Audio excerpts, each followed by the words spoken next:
Welcome to the Entrepreneurs Talking About Stuff. We have a special guest, our first guest, well, second guest now, and it's Jordan Crowder, old friend, and he's a director, filmmaker, podcaster, whiskey drinker, cigar smoker. He has a podcast called the Gentleman Scofflaw. That's a weird. I don't know what Scofflaw means. What does Scofflaw mean, by the way?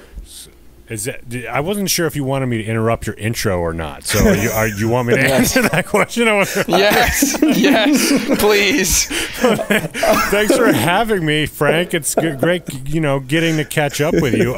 But yeah, it's actually scofflaw. Like you think of it as scoff at the law. It's an old prohibition term for the people that didn't want to participate in prohibition. They were called scofflaws. And the JFKs. I love that. The Kennedys, right? Yeah. That's amazing. Yeah. I love that. I did not know that was a thing.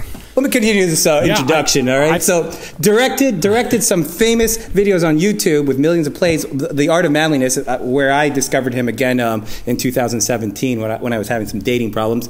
And I want to ask you about that. Did you invent the Brad Pitt rule? Is it you that wrote that skit?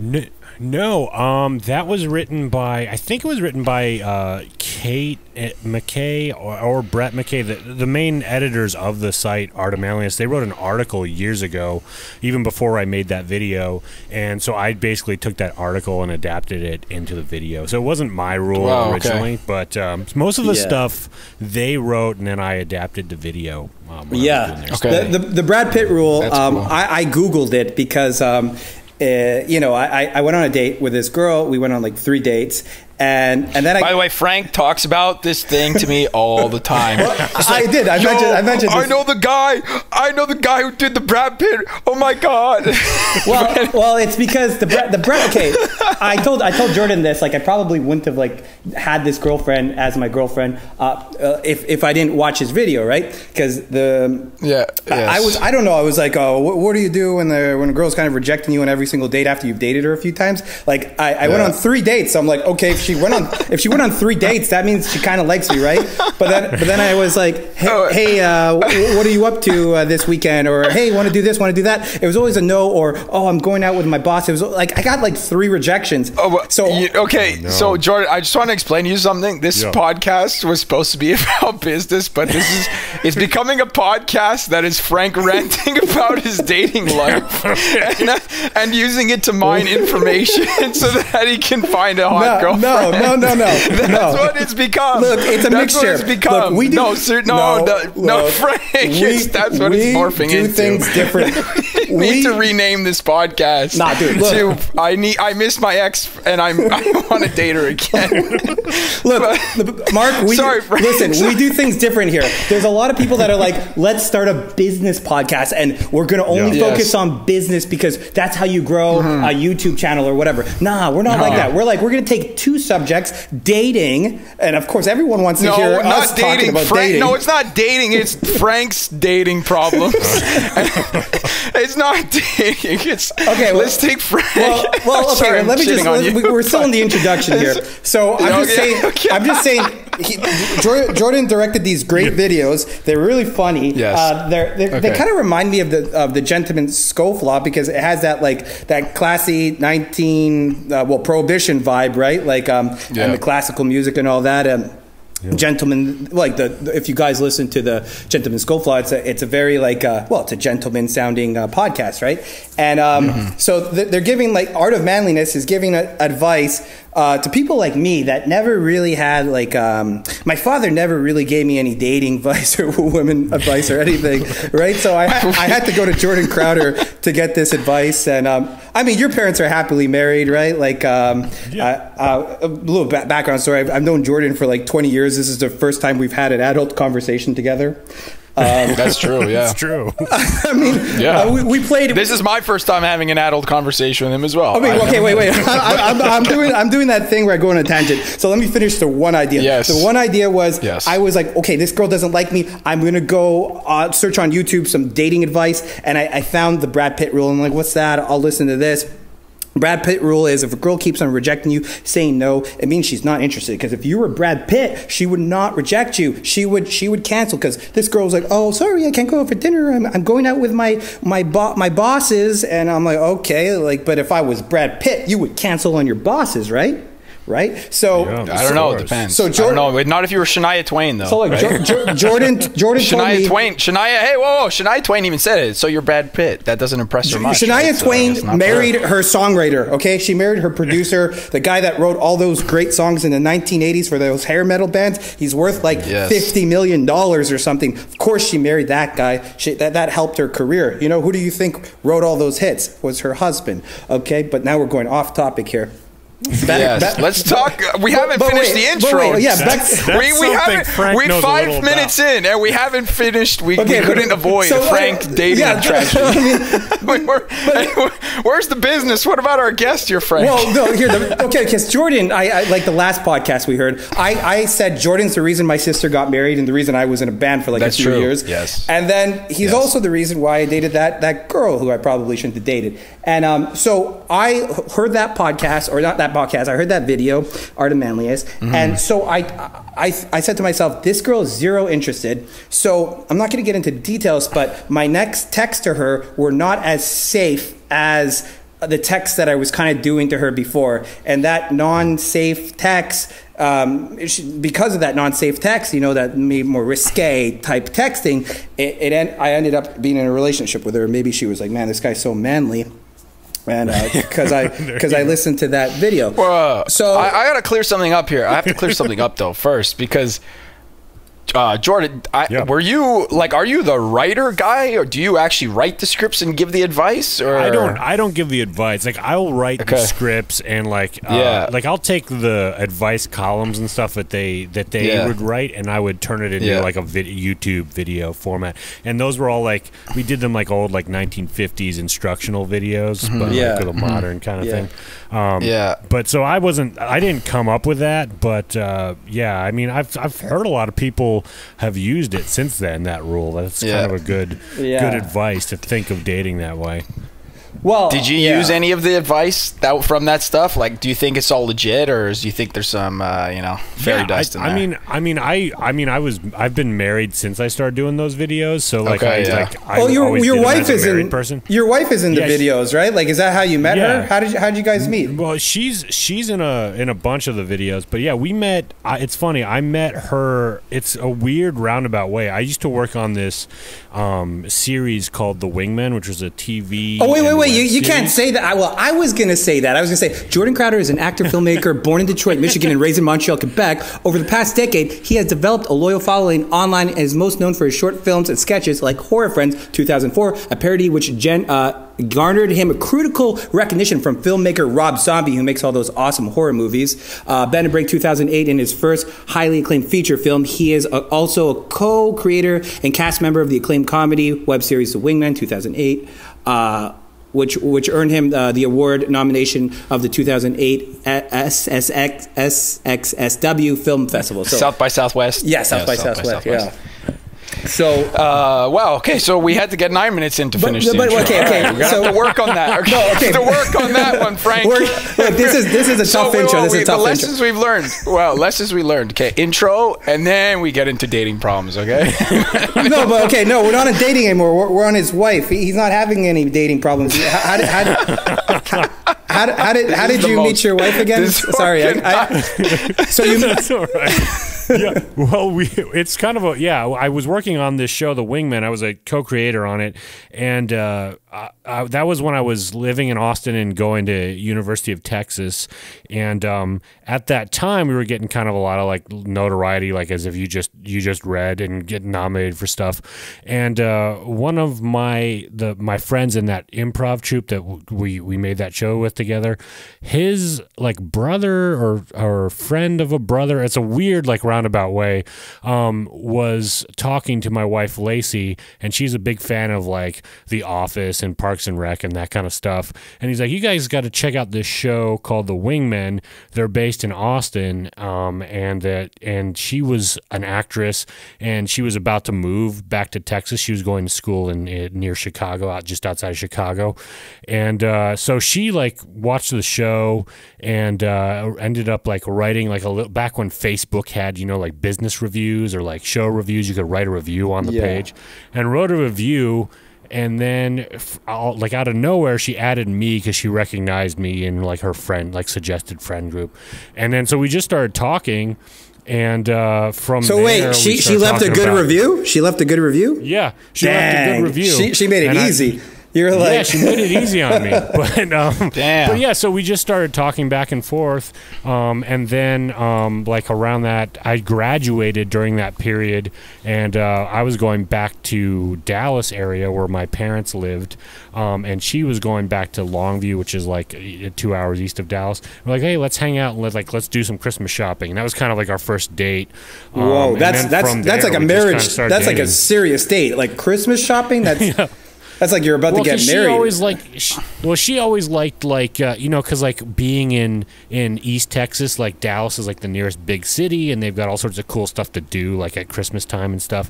And so like that was like, well, let's go there. She like, you know, everything's done up for Christmas and stuff, and we kind of used it as an excuse to do like last minute shopping we had to do. But yeah, and then from there we started dating like basically on New Year's that year. That was New Year's 2009. So we got married in 2011. We're hitting up a 10-year anniversary here in August. So it's great. Nice. Congrats. So wait, what age did you get married at? So gosh, 2011. I was 25, I think. Okay. Yeah, cool. 25. Whoa. Yeah. So not too early, but not too late, I guess. Nice. It's like in between time, I guess. I don't know. Yeah. So where it's actually funny. Frank told me that you were one of the original. You were back on YouTube like back in the day, yeah. Like back in like one of the early original YouTubers. You had the horror friends. I think I might have been at your. I know I've been to your place before where you grew up. We actually, you and me actually grew up like crawling distance away from each other. Like I could have just jogged to your house in like 10 minutes. And I went to your house once. I don't remember because I was 14. I don't really remember why I was there. But I think you guys were filming the horror friend stuff, right? Oh, yeah, it's possible. Like, we'd shot that back in 2003, I think. And it was like one of those things that I was going to school at Champlain in St. Lambert, which you went to Champlain too, didn't you? No, I didn't. I didn't go to college. No, my sister did. Yeah. Yeah, Ruth was going there. We were there at the same time too. But yeah, we were. I shot that like as a little personal project while I was going to school there, and that was like a thing that I ended up using as one of my class projects. Even though I'd shot it beforehand, I submitted it for like a satire class or something. And then when YouTube came out, when I was in Texas at UT, I was like, oh, I'm going to upload all my short films that I make and like see if like they'll get any views. And I uploaded that one, and that one was the one that I uploaded all of them, but that was the one that blew up. It's crazy. That was back in 2000. So like I'd already shot it in 2002, and then that was like YouTube was like I think beginning of 2005 is when they started. Yeah. When it came out, so it was already like 3 years old then. But yeah, it just blew up. Yeah, Mark was on YouTube awesome. Too. I was. Yeah. So, sorry. What year were you guys on YouTube? Like, I would have been. So I was in college, or at least at UT in 2005. So it would have. Okay. Wow. Okay. Fall so yeah. 2005. Maybe it was spring 2006. I can't quite. It's somewhere around that time. That my first year in college. Okay. Did you stay on for a bit? Because there's something I kind of want to ask you. Like, were you on in 2007? Do you think? Yeah, I was on. Yeah, I was on. I've been uploading stuff. You know, like ever since I got on, I'll upload a bunch of different things. I upload my podcast to the same channel these days. But okay, wow. Do you? If I say Y-Task, does that or like? Okay, I'm gonna maybe name drop some people. Bohem. Yeah, I remember Boheme. Yeah, Boheme. Really, the community was that small? Wow. He was number 1 most subscribed. Boheme. There was Galipaca. He was a kid. I don't remember that name for some reason, but yeah, no, it's okay. I'm trying to think of who else. There's Boheme, Galipaca, Gur 2007. Do you know him? Oh yeah, I remember that handle. I'm trying to remember what he looks like. I'm thinking like off the top of my head. I remember Renetto, Paul Robinette. Yeah, Renetto. Yeah. Oh my God. There. Yeah. What's his name? I think it's Tobuscus. Yeah, I was gonna say Tobias because that's his real name. I've actually ran into him out in LA before. Well, dude, yeah. Apparently he's like got into like some big shit for something. I don't know what it was. Yeah, I think he got canceled. Yeah. Exactly. Yeah. Ben, because do you know if I say Y-Task or YouTube All-Star Kids, does that ring a bell for you or no? No, eh? No. Damn. Okay. Did he disconnect? Hello, can you hear me? No, I can hear you. Well, yeah. Mark is just trying to say that he was in this group with Justin Bieber, and yeah, there's like no, seriously, dude. There was at the time there was like this huge drama on YouTube because this pedophile got all these kids together on YouTube and made like a pedophile group of all the YouTube stars. So I was wondering if maybe you remembered that, and I was in that group with Justin Bieber. So that's why it's kind of. That's crazy. So I was like, yeah, it's nuts, dude. It's kind of nuts, and it kind of like I don't know, kind of got erased from history. But there's some people who remember it. So I was wondering, like, you know, if there was maybe somebody at the time who is involved. But anyway, all right, enough about. That's not the, what do you call it, the Mandela effect, that you just remembering a child molester being on YouTube?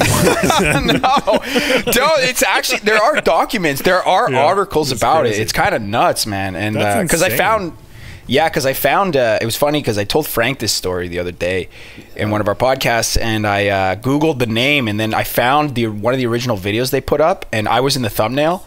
And like I was like, holy shit! Like I couldn't believe it. So I was like, what the fuck? But anyway, that's why I'm curious to know if anybody like ever knew that. But anyway, I should look it up because like I didn't follow as much like vlog content as I did more like sketch comedy because that was more my world. So back then I followed a lot of like I don't know if you remember Barats and Beretta. They were pretty funny. Yeah, Barats and Beretta. Hell, for sure. And then those guys was are great. What's it called? Derek Comedy, which Donald Glover came out of. That was another one. Yeah, they were on early on, and I think they were the early. They were the early video sketch guys for College Humor. Like so they did. They got picked up by College Humor early on. I'm trying to remember. There's a lot of sketch stuff that I used to watch. Lisa Nova was another. Lisa Nova, yeah. Oh wow, girl. Yeah, Lisa Nova. Oh my god. Community Channel as well. Yeah, I remember Community Channel. She's still on. Yeah. But yeah. I just heard your one of your podcasts talking about the future of Hollywood with all this COVID stuff going on, and how everyone's moving out of Hollywood and there's no reason to be there anymore. And your guest, a British man, I don't remember his name. Richard Janes. Yeah, he was saying that there's all these films now just being filmed on the phone, just kind of like, you know, Donald Glover and all those. They were doing low budget stuff, right? And how someone filmed a movie at the airport, and it got picked up by Will Smith or something. And that's interesting. So what do you think of that? Like the whole, are you still in California or? I'm still in Los Angeles, but we're seriously considering leaving it, which is probably the first public place that I've said that. But yeah, that's the thing, is like you don't need to be in LA anymore to make movies or content. And cost of living here is crazy, and a lot of the restrictions that have happened this past year with COVID is make it really hard to find work or get work. There's just kind of a lot of like red tape, but kind of a lot of I don't know, like there's a lot of like government regulation when it comes to the film industry and unions and location. Well, the one problem I heard. The one problem I heard that was just sounded insane was your guest was talking about trying to film something on the streets of Los Angeles, and how someone was just blowing their leaves. They pay them $150 or something, and they just give the leaf blower to the neighbor, and then they do it. They get some money, pass it on to the next neighbor. That sounds terrible. Like and it's like I don't know what it's like in Montreal, because Montreal's pretty, like, at least when I lived there was always movies being made or TV shows and stuff. But I back when I was doing stuff in college, it was easy to just go somewhere and shoot. No one would bother you. And it was like that in Austin too when I lived there. Wow. But out here, like, I've gotten kicked out of parks for shooting stuff. I've gotten, like, if I'm not doing like a professional thing where, you know, I need to pay to rent a location or whatever, I've done my own things and like have to do it covertly and hide the camera or like try. Like, I made a short film last Christmas that I actually shot in a parking lot overnight that I did when all the businesses were closed. I kind of wrote it around that. Wow. And like I shot for like 4 hours and nobody bothered me. If I did that during the day, I would totally have been shut down. And I was surprised nobody called the cops on me. But it's super regulated, and it's also like everybody knows that there's a lot of money in movies. Yeah. And so if they see you shooting something, they've got your hand out. They're like, well, what can you do for me, kind of thing. And so it doesn't have that kind of indie community that a lot of other states and cities have. Yeah. So where are the budding scenes at? Where do you think is the place to go? Well, right now I'd say Austin has been kind of like that for the last like 10, 15 years. That's another good spot. Atlanta's a big spot. Nashville is. And then the up-and-coming spot is like Oklahoma City is probably where Austin was like 15 years ago, which is surprising. Like, nobody thinks of Oklahoma City, but they just got a bunch of the government put a bunch of money into it, trying to get people to make movies there and to hire local talent there, and there's just tons of movies. There's like 11 Netflix series or something shooting there now. Wow. And so it's like it's a cool town. I don't know if I know, Frank, you've traveled a lot playing in bands and stuff. Yeah. I don't know if you've gone through Oklahoma City, but recently it's kind of like what Austin was a bunch of years ago. Yeah. That's cool. Speaking of being in a band, you visited me once when I was on tour. I was in Texas, somewhere in Texas, and it was you, your brother. I think Tim. Was Tim there? Yeah, it was Tim there. Yeah, he was visiting us at one point. Yeah. I got a story about that, actually. So that was a very memorable day for me, because I think you guys I don't even think you guys told me you were showing up, or maybe you did, but I don't remember. I remember kind of being surprised, like, oh, that's cool. And you guys came to that show, and that show was extremely memorable for me because, in a bad way though. So you guys were there, but the reason why I remembered it so well was I like food. I'm a foodie, and I'll eat everything and anything. Big time. Frank is that is understatement, but anyways. I mean, Mark knows. I was going to say, well, he throws these great parties, but the reason why it was memorable. No, I don't.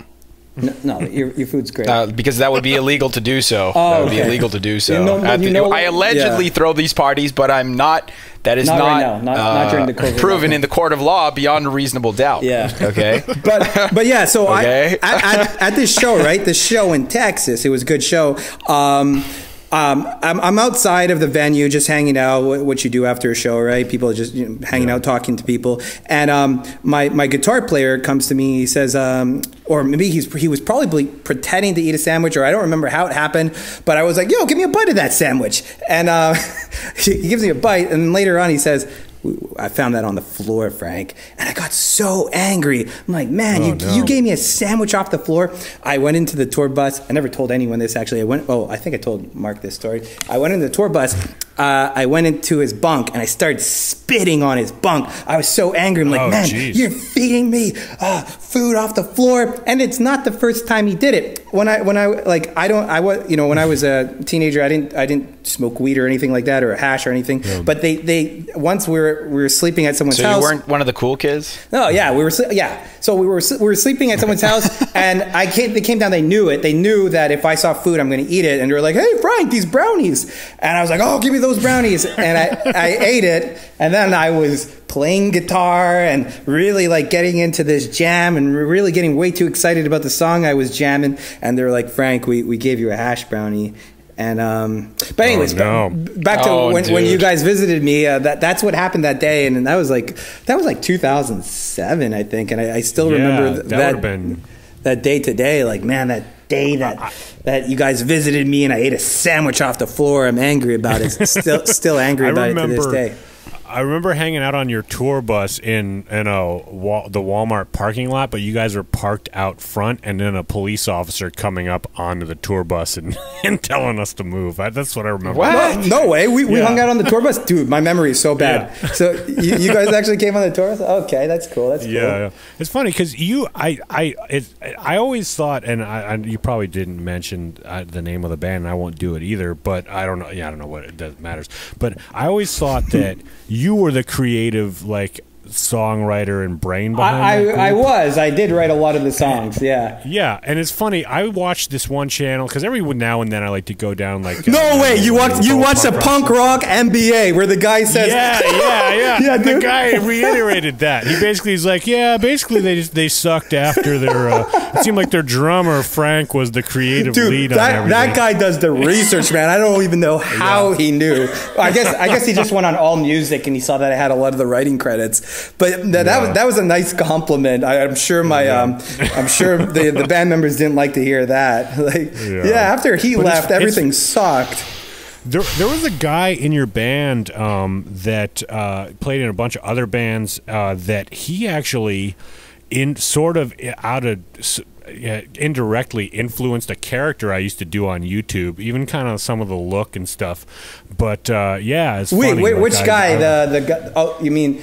Well, let's say names. Who cares? I used to do a character called Russ. Yeah, it was Tyler. Okay. I used to do a character called Russ the Roadie, and he was just this guy that toured with bands but didn't play in bands and would always give out music advice. And I don't know, like there was something about his vibe that influenced that character. Let me. Okay, that's another dude. That's another memorable day I had. I met. Okay, so my sister got married. Why did she get married? Because Jordan put on a show, and that's where I met my that Tyler guy. And dude, the way I met Tyler was very memorable because I knew about him like you knew about him, right? Like, but I knew that he played in bands. But later on, I found out that he did what you said. He had a zine, a magazine, and they would tour around the United States and all that sort of thing. But so I knew about him from that scene, right? Somehow, and so one day I get a phone call. But here's the thing. Okay, I'll go back. So I'm in high school and there's a guy who had his appendix. How do you say it? Appendix removed, right? And so his name was Tyler. So I get a call, and the guy's like, "Hey, it's Tyler," and I'm just like, "Tyler, dude, how's your appendix doing?"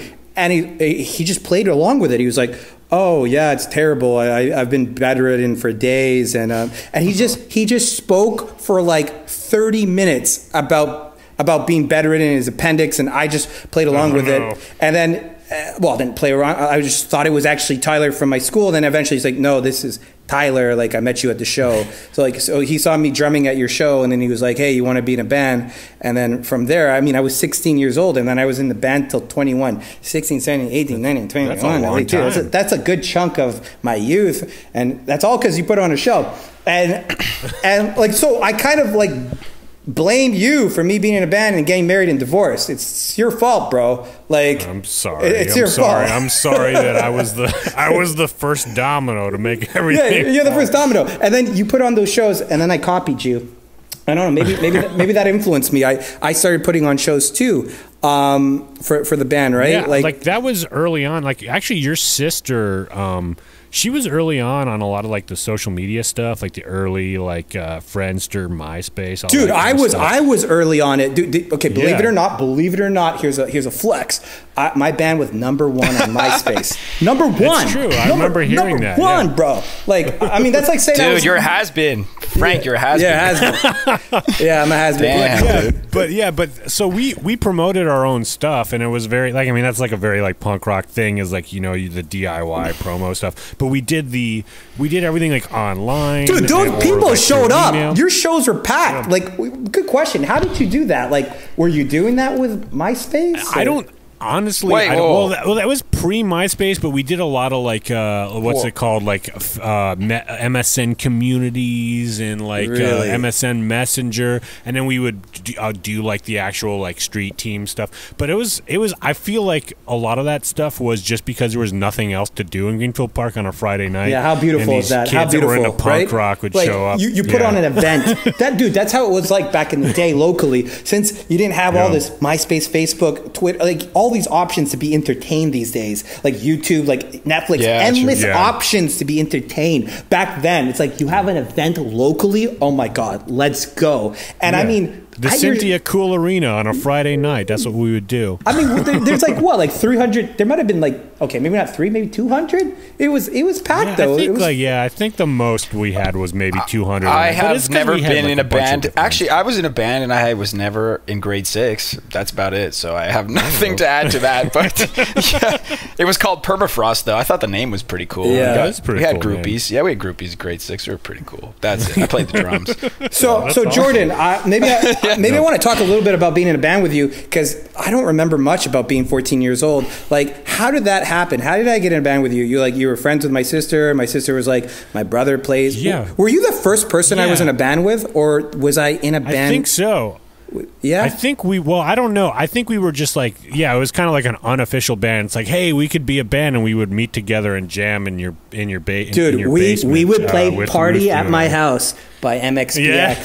It was gold. It was gold. And I wasn't a very good guitar player then, because I learned from a guy who taught himself and didn't teach me power chords correctly. And I remember at one point we were playing, and your sister was like, sometimes I think you're playing minor chords when you need to be playing majors. And I was like, what? She's like, yeah, move this finger or whatever. And I was like, oh yeah, that does sound different. So that's how bad I was when we started jamming. Like, I didn't know what I was doing. Yeah, man, that was fun. Damn, yeah, I'm actually learning guitar now, so I know what a power chord is. That's pretty cool. There you go. I kind of wanted to ask you a little bit about living in California right now. Yeah, considering you run the Scofflaw. I guess you guys are on par. I mean, to COVID, whatever. It's a boring subject, but it's kind of interesting. Like, how bad is it over there compared to Montreal or Quebec? Because Quebec has gone full-blown Latin American autocratic government. Like, yeah, so, that's what I hear. I mean, I only hear, like, one of my good friends from Montreal. We still talk daily. And actually, Frank, you might remember him. I don't know if you remember John Goodman. I do. He was always in your films, right? Yeah. Like, so he was, and we started out the podcast together. Donovan and I. He's the one that keeps me up to date because he still has family that lives in Montreal. He lives in Texas now too, but he. Did he move to Texas because of you, or? No, well, sort of. He's doing some work with my brother out there. I want to move to Texas, bro. You know. I'm not gonna lie. When I visited, I want a gun. I want a gun so big, dude. I want someone to step on my lawn, dude. Cut one blade of grass and just be like, "Get off my lawn, boy." Well, dude, make my day, dude. Boy. I'm not lying here, and I'm not just saying this because everyone's saying not everyone's moving to Texas. No, I actually want a gun. I toured all over the place, right? I've been to almost every single state, and when I went to Texas that time when you guys were there, I don't know if that was my first time or second time, but I was like, man, I really, really, really like this state. Like, if there was a place I would move, it's probably here. And I might move there in the future. There's a lot of cool stuff going on there, and Austin's a great town. Dallas is very very business focused. Well, Austin is more like focused on the arts and entertainment. But I hear from him like pretty much every day. He's like, oh yeah, my parents up there are that right now they're not allowed to leave the house, or they're like he's always telling me about some sort of new rules. I feel like in California there's a lot of restrictions, more so like on businesses and stuff. But California hates business, so I know it's crazy, but it's like most of the time, like, you could still go out and do stuff and get things. It's just like you can't really go to like sit in a restaurant right now. You can sit on the patio kind of thing. You can't really go in a store if it's full. You have to wait in line to go in, that kind of thing. Cool thing about Los Angeles, though, as it seems. The cool thing about Los Angeles is you get to meet celebrities like every time you go out. Like, how many times have you ran into a celeb while going out? It's funny. It doesn't happen as much as I would have thought, but I could count like a few times. Like, one point I was at a grocery store and I ran into Jason Segel. Okay. Cool. Wow. Yeah, and then I was at an IKEA coming around the corner of one aisle, and I did this weird, like, awkward kind of like where we almost like we're trying to get around each other thing. Like, oh no, you go this way, you go that way. Yeah. And it looked up and it was Zac Efron. Nice. What? Nice. He goes to IKEA. What's he doing shopping at IKEA? I guess High School Musical, the royalties of running out or something. Yeah? I don't know. Jeez. He was there with a girl. I don't know if that was his girlfriend or something at the time. IKEA, come on, man. You know, I gotta jump in and do my Hollywood name dropping here, because I worked for Hollywood. I got an IMDb too. You don't think I got credits on Netflix? Bro, Jordan, did you know I got credits on Netflix and on IMDb? No, I didn't. Yeah, so that's awesome. All the potential women listening to this, so listen to this. For Frank, he has credits on IMDb and Netflix. Listen to this. So here's my Hollywood flex right here. So yes, yeah. So I always like to say I've written some songs that went on tour with One Direction. All right, so that's one of my Hollywood flex. Okay, was it One Direction? It was a girl opening for One Direction. The other Hollywood flex is I'm a multi-instrumentalist, right? I used to record bands. Yeah. And I was in Texas, actually, when I was recording this artist. Actually, your brother Facebooked me, not texted me.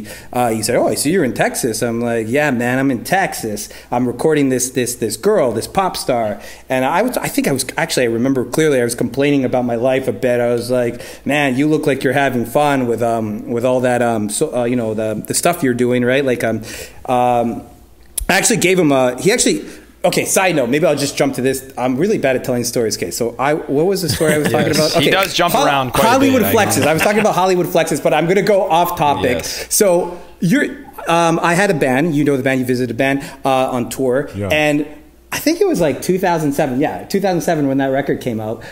Your brother had his YouTube channel, and he was like, "Hey, can I use your song on my channel?" I was like, "Yeah, cool." And he's like, "Okay, cool. So like, just agree to it in this email, and that's kind of like a legal contract." I was like, "Yeah, cool." Yeah. So then a few years later, my sister marries this guy, and they're more liberal style people. It's okay. You could be liberal, you could be conservative, whatever. At this show, we don't pick any sides. Me and Mark, we don't pick any sides.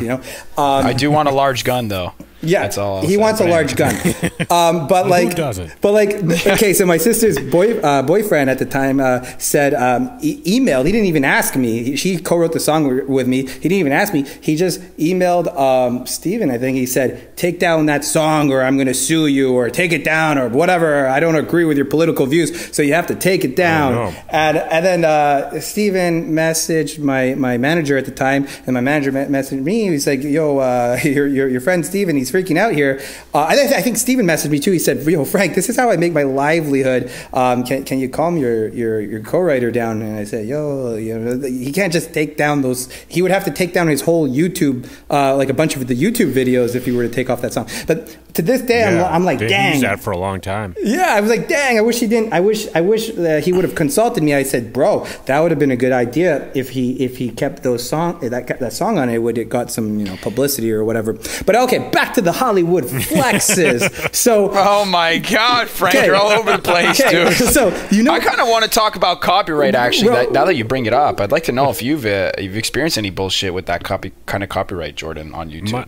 I've had a couple of like hits where it's not like they've given me like like an official strike, but it's just like back in the day when I was doing stuff in film school, or I did sketches and parodies, I used songs, and they've like say, "Hey, you can't monetize this video because you don't own the rights to that song." That's pretty much it. But like, I tried to argue with one, like with Horror Friends that I did, like that was a Friends parody. So like the Rembrandt song, like I was like, I feel like that falls under like public parody domain law. Yeah, and then and then the same thing for I did a parody of Rocky called Ricky back in the day, and that had the Gonna Fly Now or whatever the I forget what it's called from the Rocky movie. I got hit for that. So like that kind of thing where it's just like they've told me, "Hey, since you're like a YouTube partner, like you can't make any money on those videos," which kind of sucks because I made a lot of money off of Horror Friends for like a while.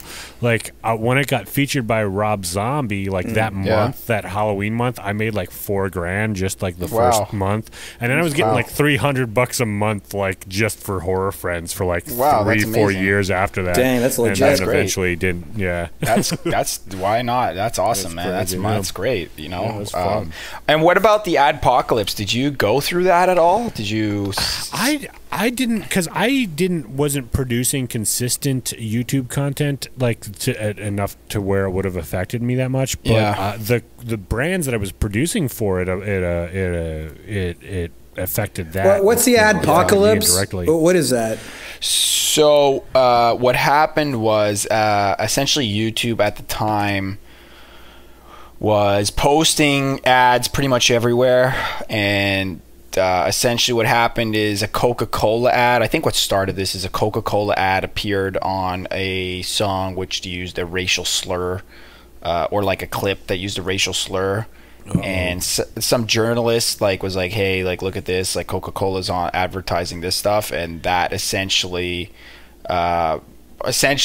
became how do I explain it, like YouTube was like, oh shit, like we cannot, all the advertisers were like, I don't want my ads appearing on this kind of stuff. So it essentially made like stricter guidelines for what can be monetizable. And this, essentially that's kind of what the beauty of YouTube was before. Back when I started anyway, there were no ads and it was truly a public forum, but now it's kind of changed into, which is okay. I mean, it's a private company, but it's kind of changed into like, this corporate machine where now it's essentially just like any other TV channel where swearing is not encouraged and anything that is risque cannot be monetized. Well, yeah, I used to love watching those conspiracy videos, not the QAnon ones. Okay, guys, calm down. Not the QAnon ones. I just like conspiracy videos, and they used to have nice conspiracy channels, and you can't make money anymore because I think the AI will demonetize you if you use certain keywords, right? I think that's what happens. I think there's some of that, and and like so like my podcast, we've built up a decent audience through the audio only podcast for the last few years, and we just started doing video like 6 months ago, maybe a little longer than that, but because we're like you mentioned, like a gentlemanly kind of show, we're like, we open every show, we're like having some whiskey, and sometimes we're smoking pipes or cigars, that puts us in a category where they're like, okay, well, we can't show smoking, really, and so so there's like stuff like that where sometimes we could trick it, and sometimes I think that they've added some more layers where it's like there's different tiers, like, okay, well, maybe this is more like PG-13 or whatever, but you have to, like, when you upload a video now, you have to click, like, go through, like, is there swearing in this, and they give you like examples, is it light swearing or heavy swearing, is there drugs in this, is there alcohol or like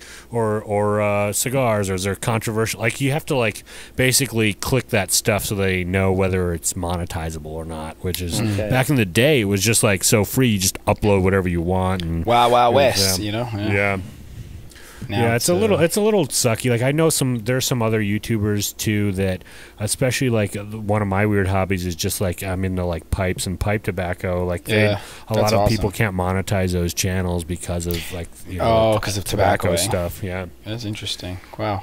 Yeah, that kind of sucks. But I mean, are you allowed to have because in Canada you're not actually allowed to advertise tobacco products. We don't advertise it, but I think it's okay for us to consume it as long as we're not like promoting it or whatever. Like, my question would be is like, are you like, can a pipe company, for example, send you a pipe and then you essentially do like, oh, I really like this pipe, like, would that be allowed? We do that a lot too with different, we've done it with different brands and stuff, but it's not like a ad, we're not like running an actual ad kind of thing. I get it.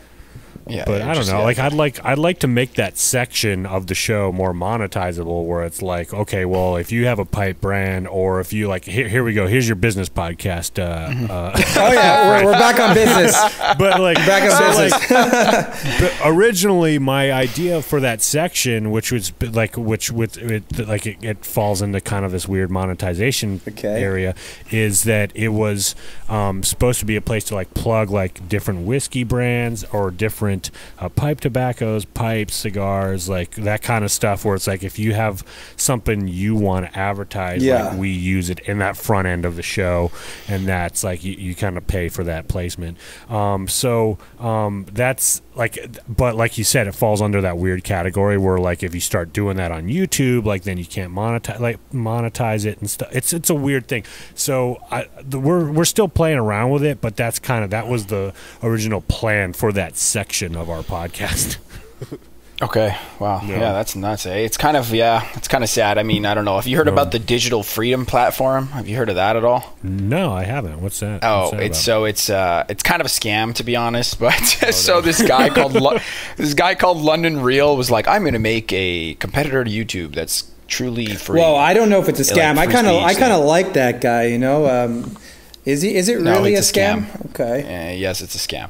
Well, look, it's a great idea, but he went about a ton of fundraising, and then he, instead of like building his platform, now he's running for mayor of London instead of building this out. So he raised a ton of money, and everyone's kind of pissed off. And he did a bunch of freedom platform. I'm on the website right now, freedomplatform.tv, and it's just how it started. He interviewed David Icke, a popular conspiracy guy, right? Isn't that how it happened? Mm-hmm. And YouTube took it down. I'm not sure. I think YouTube took it down, and then he said, "Yo, this is not right. That I can't even interview this guy. So I'm going to start my own." Well, this guy looks like a Batman, like politician or. Yeah. When you look at him, I just pull up the site here. Yeah. That pinstripe suit. Well, he dresses like Dan Pena. I like his interviews with Dan Pena. You know, he interviewed that guy.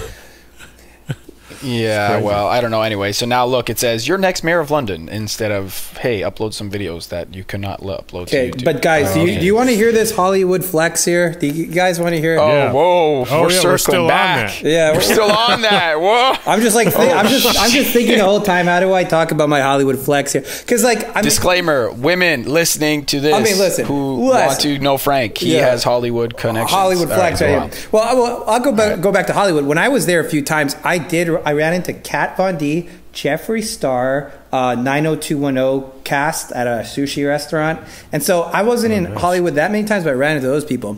But so I thought in my head that if you live there, you're going to be running into Hollywood stars all day long, but apparently not, right? You've only ran. Well, I think you need to know like what to look for sometimes, because it's like people are like being covert, and like if you're living your life, you're not necessarily looking for it. I think sometimes when you're like visiting and you're a tourist, you're kind of looking for it and expecting it, so you probably notice it more.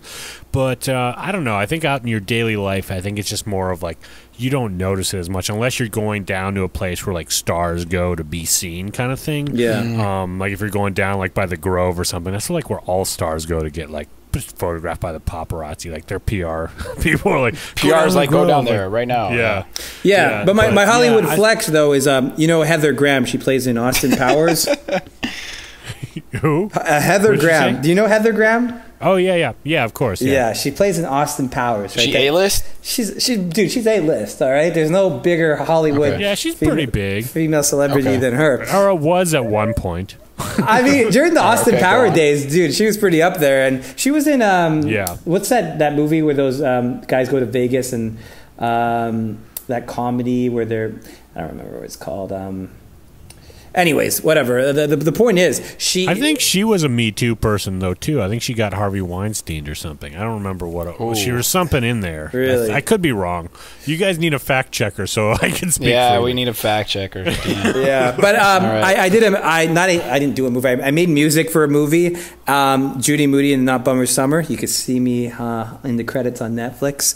And she dances to my bass recording. Like I play the bass in that recording. Wow. She's dancing to it. So that was kind of my Hollywood flex. The next Hollywood flex has nothing to do with credits in Hollywood, but because so the producers of that movie, they produced that kids movie. They also produced Precious. So, which won an Oscar, and I was hanging out. Huge. I was hanging out with those people, like the producers, when they were doing that, and they were like, "Oh yeah, we're gonna get Oscars." Like Oprah's talking about it, and we're definitely gonna get an Oscar. And I was hearing about this before they got an Oscar. And they knew they were gonna get it, and so somehow they had an assistant, and that assistant lived in Los Angeles, and I had to go to Los Angeles to record, and they didn't want to put me in a hotel, so they put me in his place, and he so happened to rent a place from Jeremy Renner. He was renting the pool house. So at the time, I guess this is 2009 or something, he was famous enough, because I was like, oh shoot, I'm in Jeremy Renner's basement and he's here, like there he is getting into his BMW or whatever car he was driving, and we were staying in a pool house, but it wasn't separate, it was literally under his house, like it was connected to his house, and I was like, man, this is wild, I'm in Jeremy Renner's basement, you know. So that's crazy. That's my only two Hollywood flexes right there. That's funny. Like I've been in places like that too, where it's like I went to when I first came out to LA. I had a friend who had a house church that was in Zachary Levi's guest house. So I was at Zachary Levi's house in his guest house at one point. Didn't realize till after the fact, like, oh yeah, this is Zachary Levi's place. Zachary cool. Levi, who's that? Who's that? He was the guy that played Chuck, and then he was the guy that was that played Shazam. Is it Shazam? What's the superhero movie that came out that sounds like it might be Shazam? That came out a couple years ago. He was also on. He was one of the main voices in the movie Tangled. Okay. Yeah. He's like Tangled. Yeah. Cool. I'm looking it up. No, he looks very like I know him. Where is he from? But I've seen his face before. He plays. Didn't he play on a sitcom or something? Yeah, he'd been on sitcoms. He was on that show, the Marvelous Miss Maisel. I don't know if you seen that show. He was on the show Chuck. That's how I know him. Yeah, Chuck. He was Chuck. Yeah, the main guy on that. Yeah, I watched Chuck a long time ago. I don't even remember what the show's about. But yeah, no, I know the face. That's cool. Yeah, I haven't seen the show, but I know he's another example of a guy that's left Hollywood. He lives in Austin now, and that's where he works and, produces all of his stuff. Yeah. So you're... You know what? I actually sorry, go ahead. I was just going to say, so when are you moving to where are you moving again? I don't know. Did you say where you were moving? We don't know yet, but we've looked at Austin. We've looked at Oklahoma City. Even Dallas, but LA is just at a point right now where it's slowly crumbling, and somebody will probably build it back up again someday. Yeah, and who knows? Do you ever miss Montreal? Are you like, man, I wish I was living in Montreal? That would be a great city to live in. You know what? Every now and then I do. Really? But, why? I want to know why. Well, it's mostly because I've lived in places that don't have seasons since 2006. Whoa. That sounds pretty good to me. Pow. We ain't got no guns. We ain't got no freedom. All we got is cold, boy.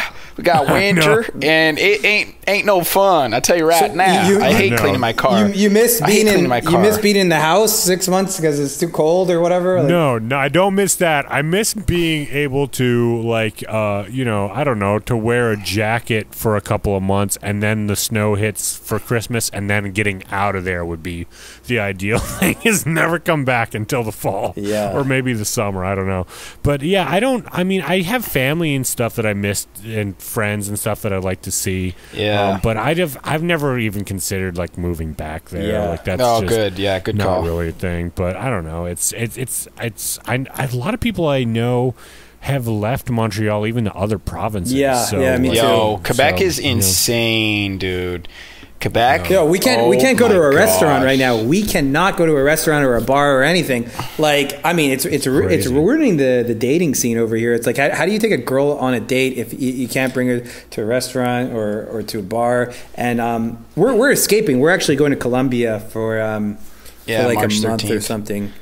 Oh, nice. That'll be to. Are you going to BC or Colombia? Colombia. Medellin. Medellin. For a second, I thought you're like, I'm going to go to the West Coast to BC, but no, that's cool. That should be fun. Yeah, that's going to be a good time. We're gonna. Does your sister still live in Montreal? Is she still there? Yeah, too, she lives in Montreal. She's an engineer.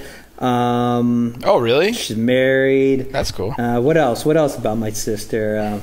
That's about it. Well, you guys, I remember you guys were always like super overachiever, like genius type people. I remember, not me, definitely not me. But she was always. Well, for example, I only knew you as in the beginning as you played drums. Dude, I was going to ask you that in this podcast. When I went to your show, I just remember you being annoyed by me, but I don't remember what annoying things I was doing. I'm sure. Okay, well, we could talk about.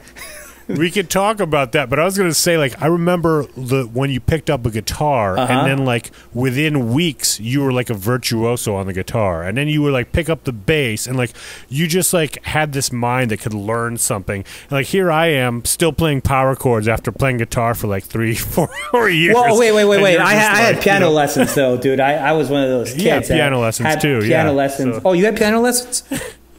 No, I'm saying yeah, there's another example of piano and stuff. Yeah. But so yeah, but I remember at the shows though, like you were always messing around with us when we were trying to rehearse and set up. Yeah, what was I doing? And though? so that's what driving us nuts, because you were like, it was funny, like it was like, looking back on it, you were being funny and you're like pranking us and stuff. But I just remember it was just like, hey, come on, we got to get this. I don't up and running. What was here. I doing? Was I turning and off your lights? Your little brother is running around.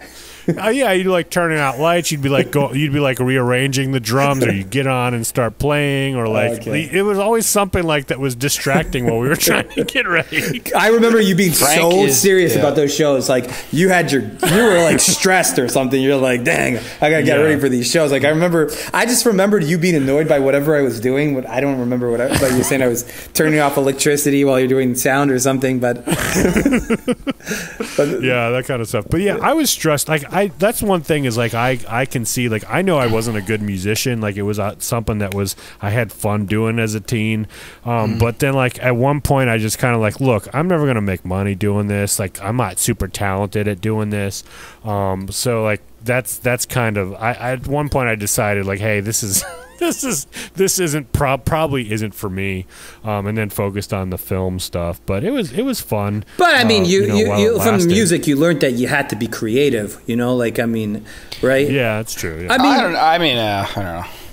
I mean, I think so. Anyways, like some people just have to create, right? Like yeah, I think I'm one of those. You know, like I'm doing this podcast because it's fun to create something.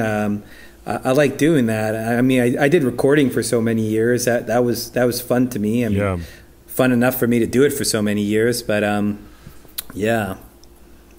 Yeah, you were a good songwriter too. Like that is one thing we did. Is like, I should say the name of our band just for fun. Yeah, our band was Cattywampus. Very cool name. And if you search really hard, you could find all of our music on the internet. No but way. I won't tell you. No way. Really? But yeah, I found it on a page a while ago, and it's pretty embarrassing to go back and look at it.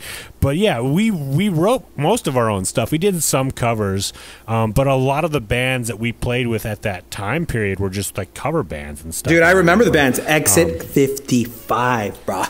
Yeah, well, they did original stuff. Oh, that was good. But there was some other stuff. I really liked their stuff. Yeah, it was very cool. They were fun.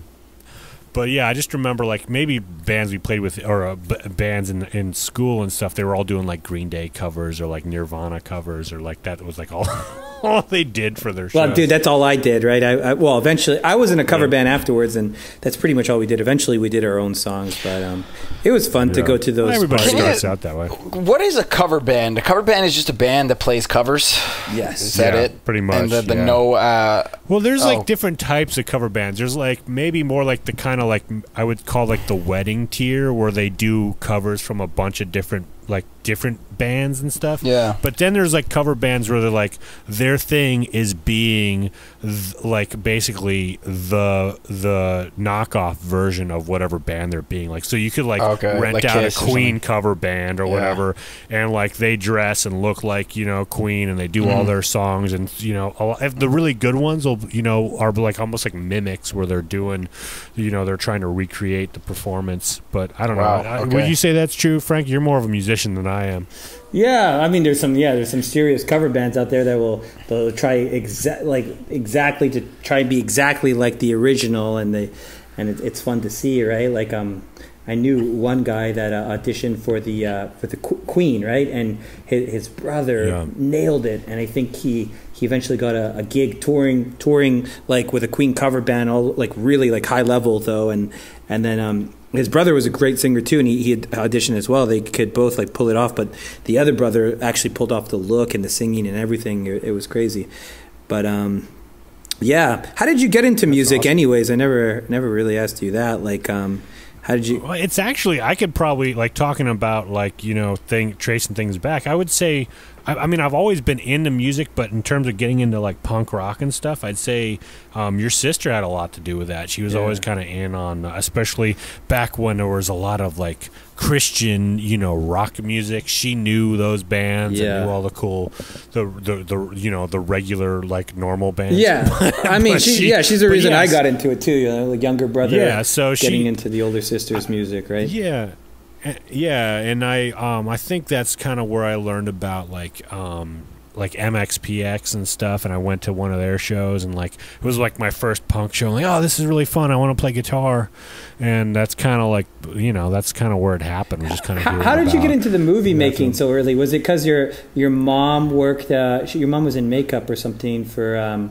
the Montreal. My mom worked as a wardrobe person and a stylist for like different local, like I'd say like French Canadian television and commercials and stuff. So as a kid, I always my brother and I would always make like short films and sketches, and I always wanted to do directing and writing and filmmaking. And it wasn't really until I got into college where I kind of got to really explore that more, other than doing like in high school doing videos for classes and stuff. I was always doing video stuff, but I think when I got in college, I really hit my stride where we're like actually having to make real short films and use real equipment and actually write things and direct things, where it's not just kids screwing around with a camera. And I realized that I liked doing that the most, and I did that the best, and I was like, well, I'm going to focus on this because I think I could do better at this than me trying to do music. That's awesome, man. That's cool. It's such a hard business, eh? Like anything like that. Sure. Well, I feel like it's a hard business. I mean, I was in the aviation industry, but that was a tough business too. But that sounds like it'd be hard. It's not a chill business. Well, I think the music industry. I was labor though, but music industry and the filmmaking industry is kind of similar, right? With how extremely competitive it can be. Yeah.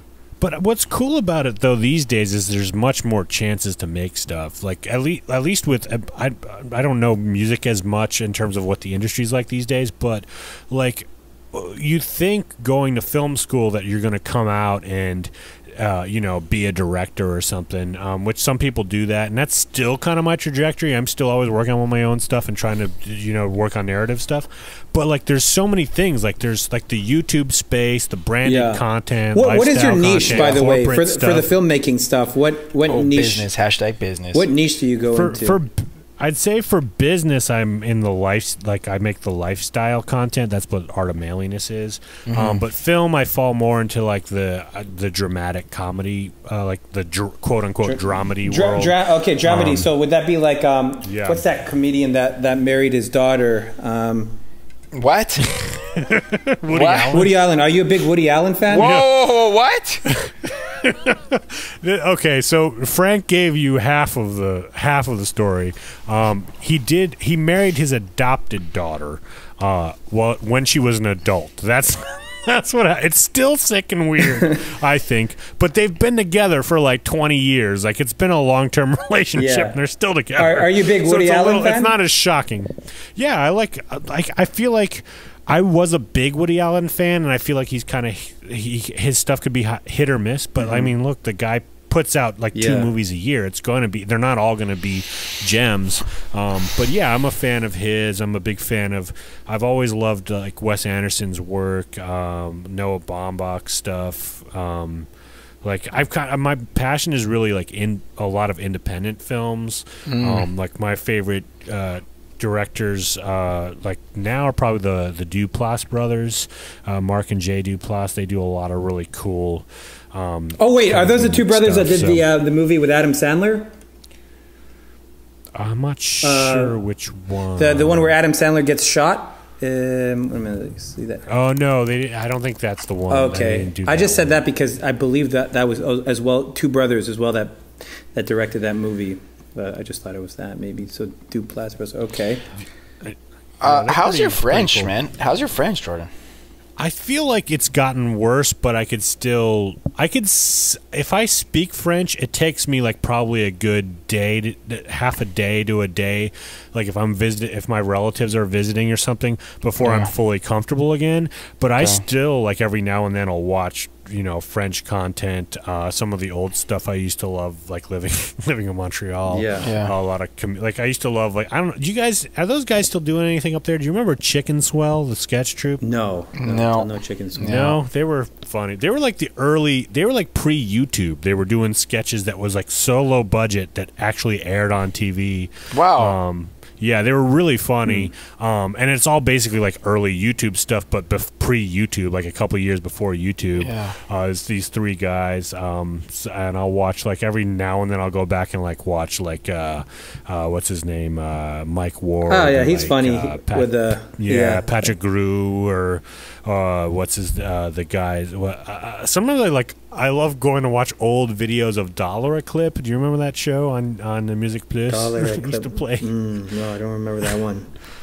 I never watched Music Plus. Man, damn. Yeah. Louis Jose Hood was the comedian. Okay, yeah, no, I remember. He was I know really that guy. Funny. Yeah. So back to but that was pre-YouTube. So, yeah. back to directors. So I'm not that I'm a big movie buff, but I did have a time where I really liked the Stanley Kubrick, like going back into Stanley Kubrick's work. Are you big into that or not really? Yeah, I mean, I don't know. I'm like not as like intimately familiar with his movies as I am with like other stuff, but there are a lot of films. I mean, I love The Shining. I think that like movie is like groundbreaking in terms of horror stuff. I love Full Metal Jacket. I'm trying to think of other ones. The movie that he did right before he died, Eyes Wide Shut, was pretty cool. I haven't seen that one. No, I know a lot of people reference it. That one's very cool. It's about the Illuminati.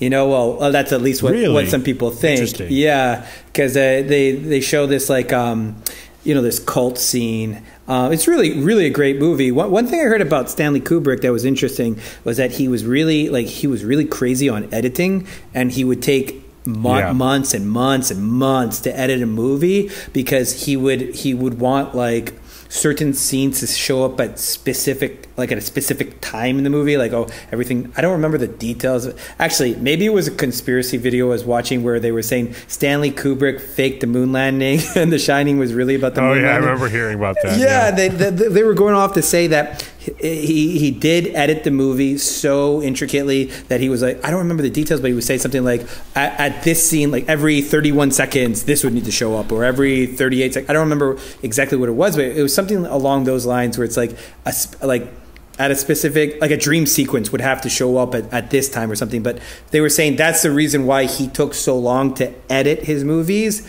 is because he wanted some like numerology to it, and they were kind of explaining like that's why Stanley Kubrick has a feeling to his movies that pretty much no one has, because he would put all this insane time into the editing that somehow, I don't know, made it more dreamy or something like that. I'm not really a film buff, so I can't really explain it completely. Well, but that makes sense. I mean, I wouldn't be surprised. I mean, he was like kind of a hyper meticulous with his He's movies, probably so on the it wouldn't spectrum. surprise me. He's probably on the spectrum. Who's that? You think so, really? Well, I think I read that he was on the spectrum, but his stuff, not that I'm a big movie buff or anything, but when I was like researching his stuff, I got into it a little bit. I was like, man, his stuff is really special. So I went through like a bunch of his movies when I was bored. One point, didn't have much to do, and I was like, man, I'm just gonna like. Well, you know what you might like? There's this movie I watched last year, and I just got into this filmmaker. I don't know all of his stuff, but his name's David Lowery. He made this movie called A Ghost Story. Have you seen that movie or heard of it? I think it's on Netflix. Lowery, A Ghost Story. Okay. I need to take some of these films down, watch some interesting films. But that has a very, like, I don't know, Kubrick-esque kind of feel to it. But it's Casey Affleck and Rooney Mara. Okay. And it's like, I don't want to ruin too much, because it's definitely like a trippy movie. It's like one of those things where it's not like necessarily like super entertaining, but it's definitely like you're watching a painting. Like it's an art piece. Yeah. But it's creates a really cool mood. Like if you like can focus on it and you're not like doing other things, like it's a really I enjoyed it. My some people are like, oh yeah, I only need to see that once, like I don't need to see it again, like I could appreciate it, and I could I can get that. Like it's one of those things where you maybe doesn't have a lot of rewatchability, but it's super cool. And David Lowery seems to be doing some cool things. There's another movie I watched of his like a couple of years ago. I didn't connect that they were the same. It was the same director. Okay. So in the movie world, you get these directors that you get, like, because I was in the music industry world, right? And I was doing a very specific kind of music. It's metalcore, heavy music, and there would be like those star producers that you would look at and go, oh my god, their work is insane. Like, wow, look at all the records that they're selling, and listen to that production value. Is it similar in the movie world where you as a director, let's say you're doing the dark comedy, do you go like, oh man, I love these three directors, what they're doing right now is really amazing, and you get a lot of influence by them? Or do you kind of like look out to not be too influenced by those directors, to not like, you know, copy their work or kind of copy their vibe or whatever? Because in the music industry world, let's say there's a star producer in the heavy music genre, and then eventually everyone started copying his style, and then eventually he just like stopped recording music. He was like, I'm going to teach it instead, because there's I'm not special anymore. Everyone's doing my style now. Like, but the movie industry, I mean, directing is a little bit different, right? It's like you can't really just. I think there's a little bit of both. Like, I think what happens is, especially in the independent film world and like kind of the more art film world, there are people that are always influenced by like certain other people's styles, and you know, you're always watching stuff and getting ideas and trying to, I wouldn't say copy it, but like, so I want to get that vibe, or I love that shot, I want to duplicate it. Like that's like part of filmmaking, is the homage kind of process to all the movies you like. But I feel like Hollywood will do that, where they'll see a trend in like the independent film world or the art world where something's really creative, and then they'll go, oh, that's cool, we're gonna do that with this movie, and they'll do it like on a Hollywood budget movie, and they'll like kind of adopt those styles, and they're always kind of like the last to do it, or like the innovators are the people in the independent world. So I feel like it's probably a little bit of both, but it seems like it's always like the big guys copying the kind of the up and comers. I actually find directing very interesting, because I was doing producing, right? I'm not going to say it's the same thing, but like, you know, you have the Rick Rubins of the world that produce all these #1 hits in every single genre. Like he did Johnny Cash, he did Red Hot Chili Peppers. He's just like, he'll just go genre to genre and make smash hits, right? And he would always take a different, like, I read about him, and he would always take a different approach for every artist he was working with. Let's say he was working with Slipknot, and I think it was Slipknot. He just said, all right guys, you know what I'm going to do?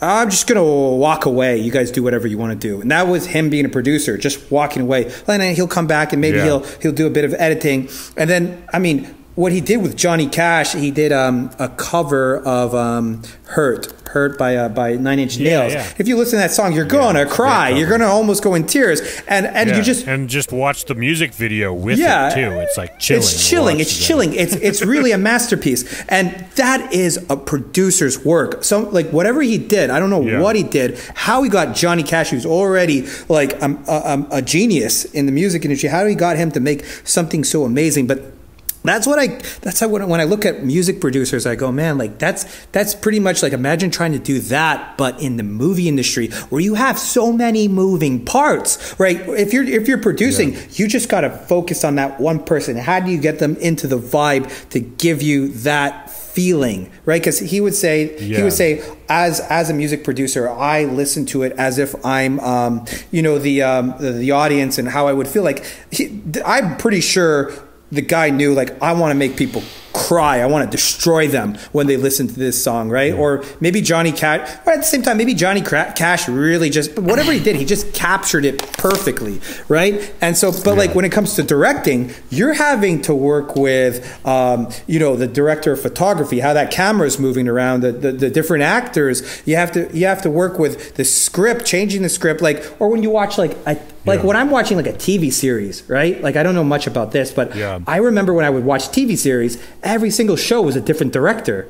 And I wondered to myself, how do they get a consistency if there's always a different director? And then I would read that sometimes they would need, let's say for a season finale, they would need to bring in a new writer to come in and end the show properly, or a different director to kind of do it properly.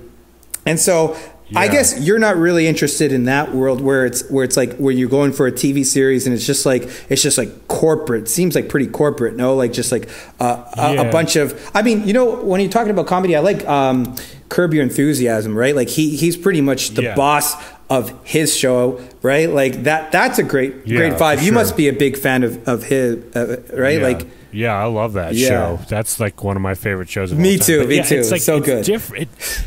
It's different too, like with a show like HBO or like even like AMC or Showtime. Like a lot of the times on those shows, the kind of creative force is like the creators of the show or like the co-creator, which a lot of the time are also the writers and the producers. Okay. But like you said, they have different directors that'll come on and do a certain number of episodes.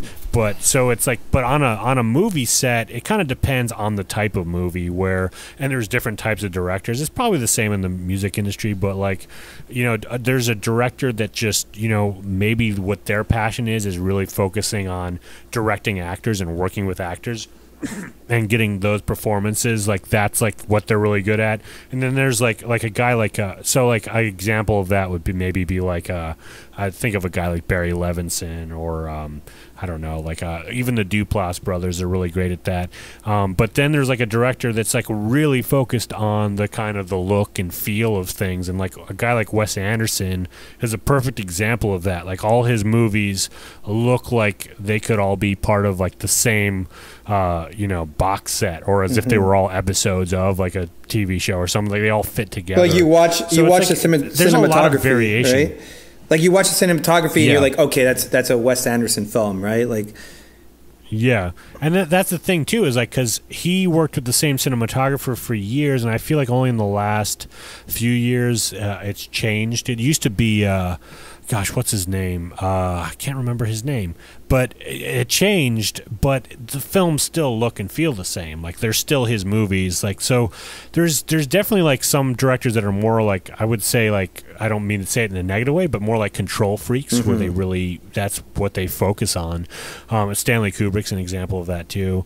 But then there are other ones that are more like directors for hire, where it's like a producer, is still the driving force, or they're the ones that's calling all the shots in terms of, like, a lot of the times people don't realize that, at least in Hollywood movies, directors don't get what they call final cut. Like the producer decides. Producer's paying for it, right? So they're gonna get the final say. It's their money. But there on are the some line. producers that are hands off. Like a good example of a guy that's doing like making lots of waves in the indie film world is this guy named Dallas Sonnier, and I actually had the kind of got to know him over this past year, and we've had a few conversations. But he produces really cool stuff. I don't know if you ever seen a movie called Bone Tomahawk. No. But that was one of the things he produced, but he's very hands off. He's like, I find a director that I like, and I go, all right, do whatever you want. That's cool. And I don't say anything. What? And like, yeah. Sorry, go ahead. No, I was just saying that. I was going to say, so cool, in terms of cult classics, what's your opinion on The Room? Do you think? I'm sure you've seen it. You're about the actual, what's his name? It's Tommy Wiseau. Tommy Wiseau. Yeah. You know what's funny? Out of all those movies, I haven't seen it all the way through. Because it's one of those movies that's hard to watch all the way through. I saw it in 2003 at least 5 times. I've seen it at least 5 times. I saw it in 2003 when it came out. All the main scenes. Yeah, I've seen all the main scenes over and over, Yeah. and I feel like that's kind of how I've seen that movie, is just like all the ones that people reference. But yeah, I mean, it's crazy how, like, I feel like that movie isn't as bad as some other bad movies I've seen. Well, that's free reign, though. That's kind of what the director did. Producer did. Do what you want. Do what you want, and then they could actually just make something really that shows their personality, right? Yeah, for sure. Yeah, and I feel like Hollywood is getting more like that, especially with like streaming, and there's so many avenues to make movies. There's not this one kind of main artery that you have to go through to make movies. You could self-produce a movie with like Indiegogo or something and get something off the ground and still even make money on it. Which, like, back in the day, it's like, you know, there's all these gatekeepers as to who they want to kind of Are you more into directing or to writing, or writing and directing? For me, I see the two together. Like, writing and directing, I see them as a pair. At least for me, like, that's how I, like, if I'm directing a project, typically it's something that I've written, or adapted. Like, even with like the online stuff with Art of Manliness stuff, like all those, most of those videos that I've directed are all stuff that I've still written the script for and adapted. And have kind of like a. Do you like to write on your own, or do you like to co-write? I'm actually, it's weird. I like to write on my own for drama, but co-write for comedy. That's kind of the way. I love. Okay, we both love South Park. Me and Mark, we went on vacation. We both I'm a huge South Park fan. How much we love South Park, and they write in a pretty big team, no? Or like they have like 1 week. Writing, write in 1 week. A writing boardroom or something. They're just and that's how most TV comedies are done. Are usually like a boardroom of people. And that's really fun because everybody's bouncing things off of each other, and you could really build up something fun. Sounds like a dream job. That's kinda, that sounds really. I would definitely have fun in a room like that. My good friend Zach was a writer on that ABC show Speechless, and he was part of the writers' room, and he loved it. That's one of the main that's things that he did. Cool. You know what I will say about South Park, though? I feel like it's gotten less funny. I don't know. I'm not a fan as much as I used to be. I haven't watched it in a few years. Me neither. The last one I watched was the Member Berries season, and I thought that was funny, but I haven't seen it since then. I don't think I've seen past what's it called? Past season 18. But my favorite season is probably like. My favorite episode is actually episode 3. Oh, I love that episode. But it's pretty crazy how long they've been around for, and still keep things pretty fresh and funny. Like you told me that you saw their Broadway play, right? I never got to see that yet. Now I really want to see it. Oh yeah, Book of Mormon. The Book of Mormon. Have you seen that, Jordan? I know the music from it. My wife's actually, her background is in musical theater, so I've heard the music from it, around the house, but I've never seen it. But it's hilariously written. You and Steven only are allowed to marry blonde ladies, right? Like, did you? Did your parents tell you, or they're like, listen, kids? Yeah, it was their rule. You're gonna get married. It just happened. It just happened that way. I mean, I don't like. It's not like. It's funny too because like I've dated a lot of girls that weren't blonde. Well, not Steven. Every time I remember his girlfriends, they're always tall blondes. It's like he had a rule. Yeah. You got to be 6 foot. And you got to be blonde, all right? Or else I'm not going to talk to you. Yeah, I don't know how. I don't think he was like. I don't think that's how he made his decision for dating people, but he definitely has a track record of dating blondes. But I dated mostly. Well, kind of all around the spectrum. I guess. We're going from business to dating now. Did your parents give you dating advice when you guys were growing up? Did you have like dad time where he's like, "Listen, son, let me tell you a little bit about women." Like, was your dad like that or not really? He always it was always like as subjects came up, he would kind of impart wisdom. It wasn't always like like sit down, we have a talk, and let me tell you everything I know about dating. Yeah. What was some good advice he gave you? What was some really good advice? Oh gosh, that made you. Well, I think some of like the best advice. Like I know this can sound cheesy, but the best advice I got was not really advice, but just kind of like seeing his relationship with my mom and how like he treated her. Like that's probably was like the best example. Dude, for me. One thing I remember about your parents, which I took as an example, I saw your parents. Like, I think they bought that apartment you guys lived in, and they put you guys in another apartment. And I was like, man, those are some smart parents, Because you know what they want to do. They want to be not around the kids so they can do what they got to do, like. Well, it's funny that you bring that up because, like, we had that other apartment downstairs. I didn't move in there until I was, like, over 18. Yeah, maybe that's when I visited. It was my great uncle's place beforehand, and then my mom, like I mentioned, she worked as a wardrobe person, so she actually got like a certain amount, like in her budget to rent a place. To store all of her costumes and do fittings and stuff for her work and stuff. So, but the apartments were so cheap. Like we had lived in those buildings forever, and like my mom grew up in the apartment that we lived in. So like that became like a work expense. So it was paid for by her work, but it was a whole apartment. Like she didn't need the whole apartment. So I lived in the front room, and then like the living room kind of was like became like our TV room. So it was almost like it was all one apartment. Although they were detached, but yeah, that's what that was. I think that was some great parenting. A second apartment to kick us out. I think that was really great parenting. Like I swear to God, I looked at that, I remembered it, and I was like, that's what I want to do when I'm older.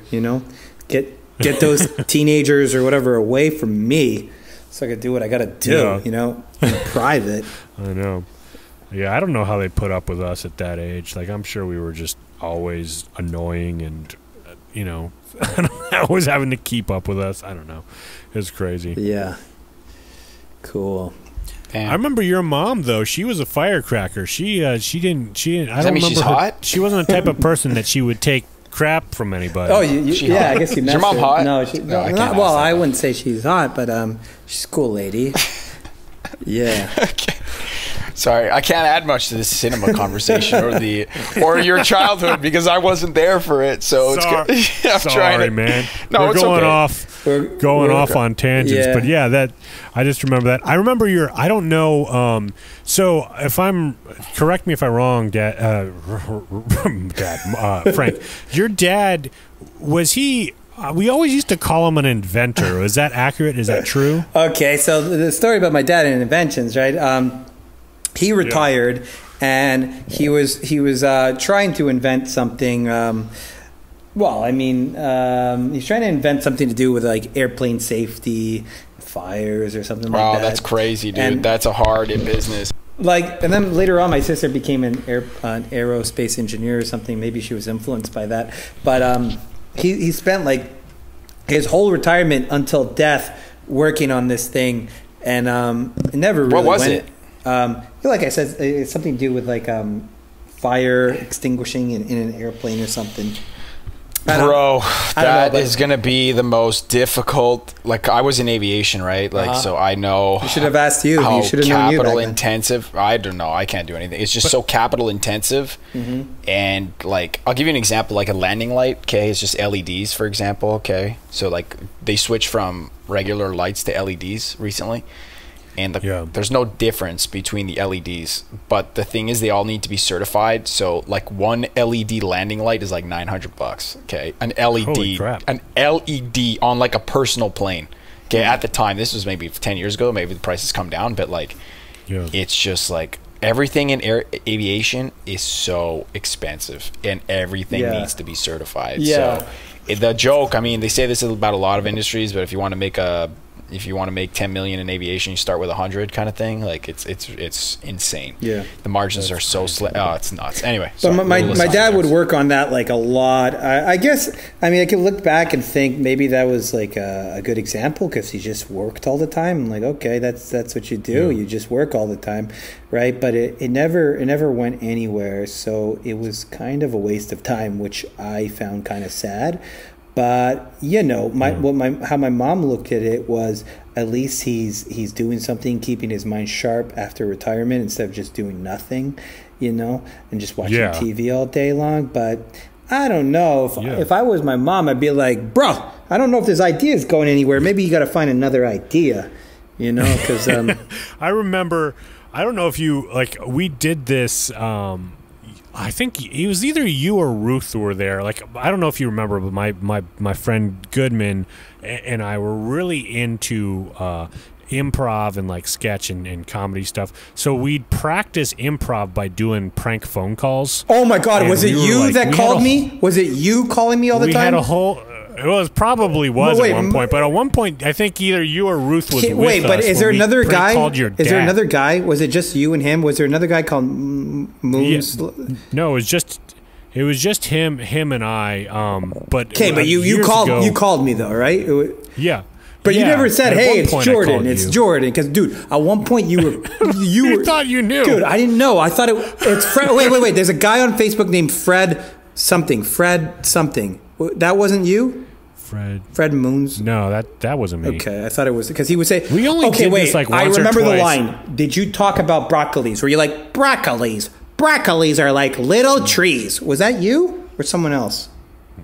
No, that doesn't sound. Okay, so I think it was a Fred, whatever, because there's this guy I'm friends with on Facebook. I don't know how I'm friends with him, but he said that his name was Fred, and I always wondered, was that Fred or was that Jordan calling me? Talking about. I think.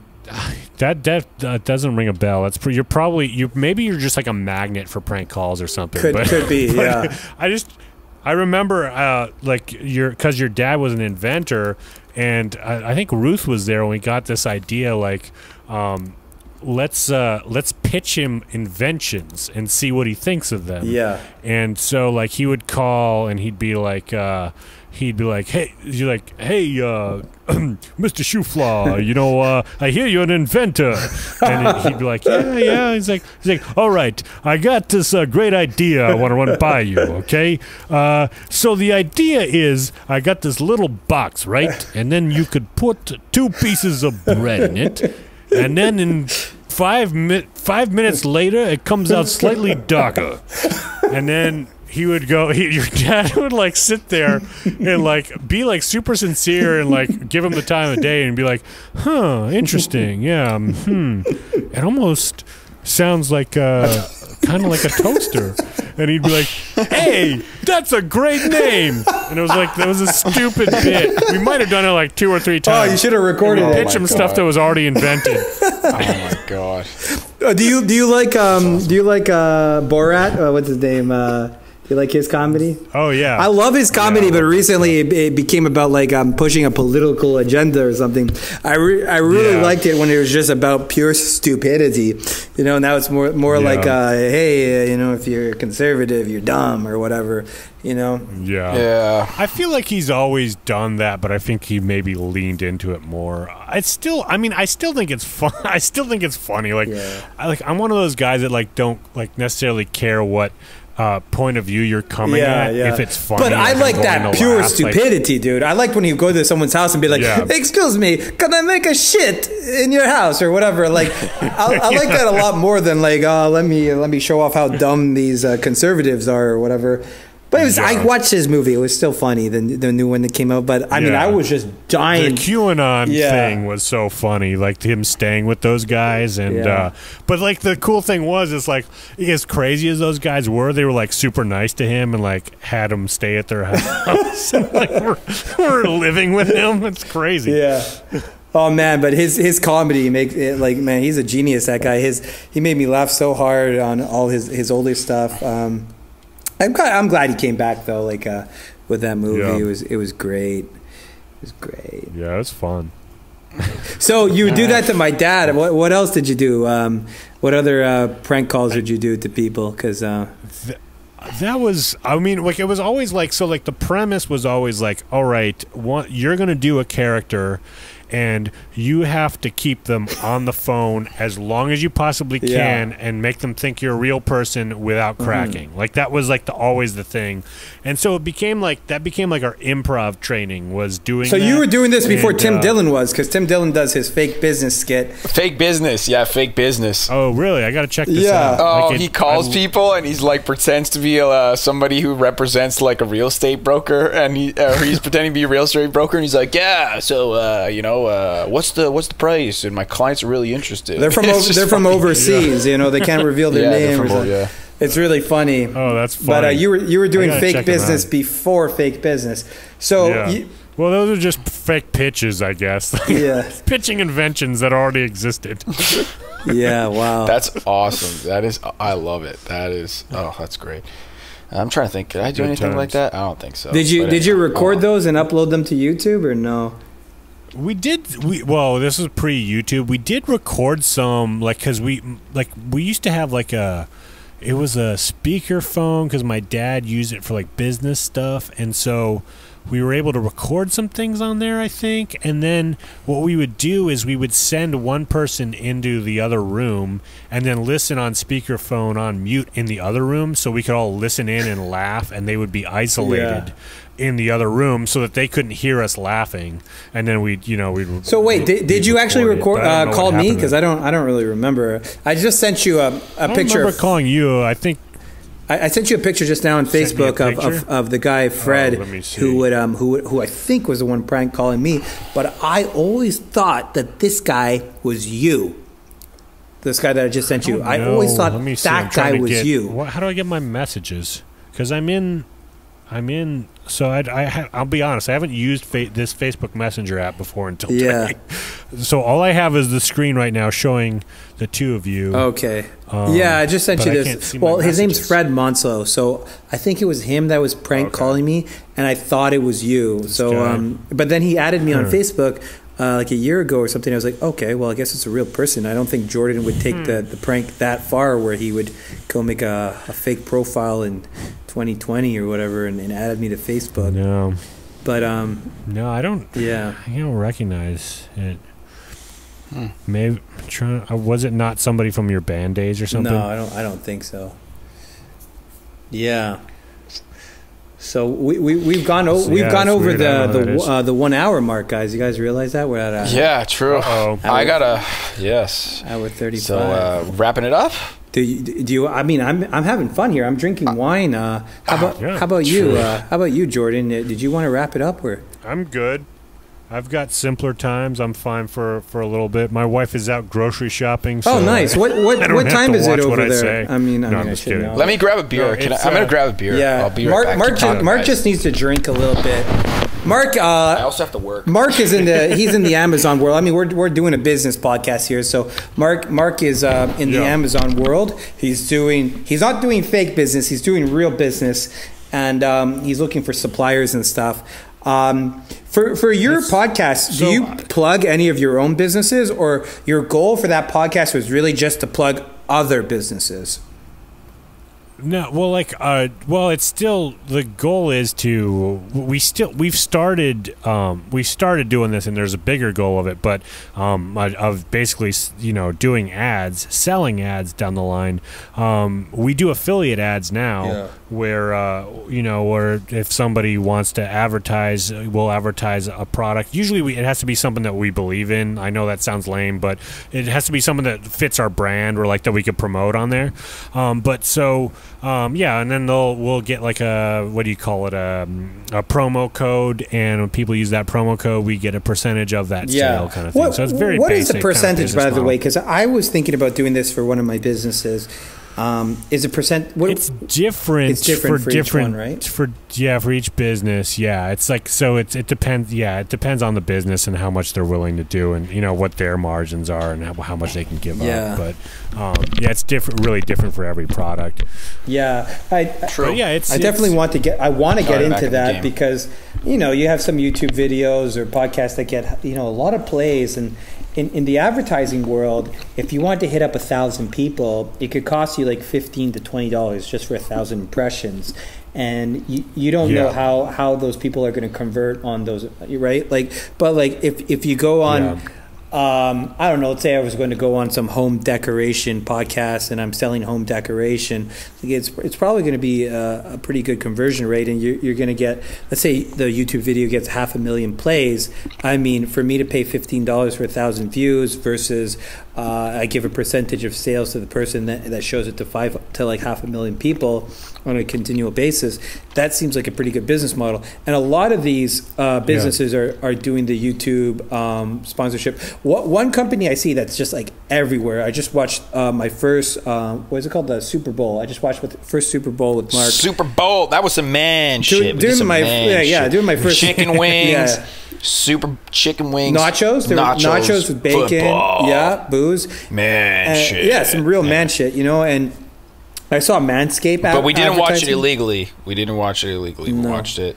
But I saw this company Manscaped advertising on the Super Bowl, right? Which they sell things to shave your private parts, and I was like, man, this company's everywhere. Yeah. They're on the Super Bowl. They're on all these YouTube channels, and I think that's the real way to go. Okay, I guess we're going to the business side of things here. So I'm gonna give some business advice to those people that are trying to advertise their business. So in the world of Facebook advertising, I heard Dan Pena, who we plugged on the other show. I really like Dan Pena, and what he said that really stuck out to me. He said, back in the day, I used to be the #1 advertiser on Google. We spent millions and millions of dollars, but nowadays, Google doesn't want you to become a billionaire off Google ads. They would rather have thousands of people make $1 million than one person make a few $1 billion, right? So he said the algorithms are set. This is an old man. This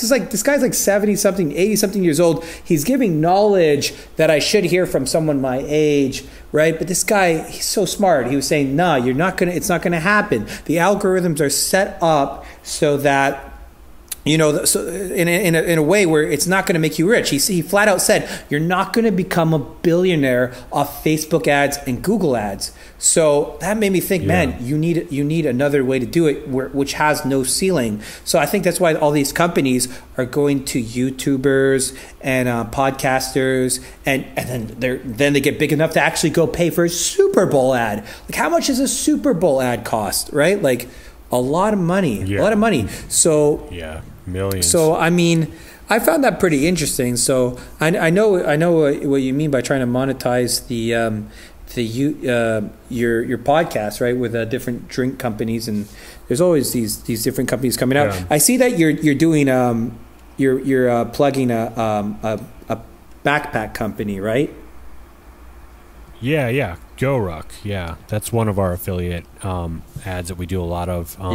It's funny because I bought their stuff years ago, and I don't know if you know the story of GoRuck, but they're kind of a cool business story. They just the founder of the company just wrote a book called How Not to Start a Backpack Company. But it's funny because he's an ex-Special Forces guy, an ex-Green Beret that got out of the military after being like in Iraq or Afghanistan, and started working in the business world, and but then like I think maybe he started doing government contracting where he'd have to go back out to the Middle East, and then he'd be back in New York.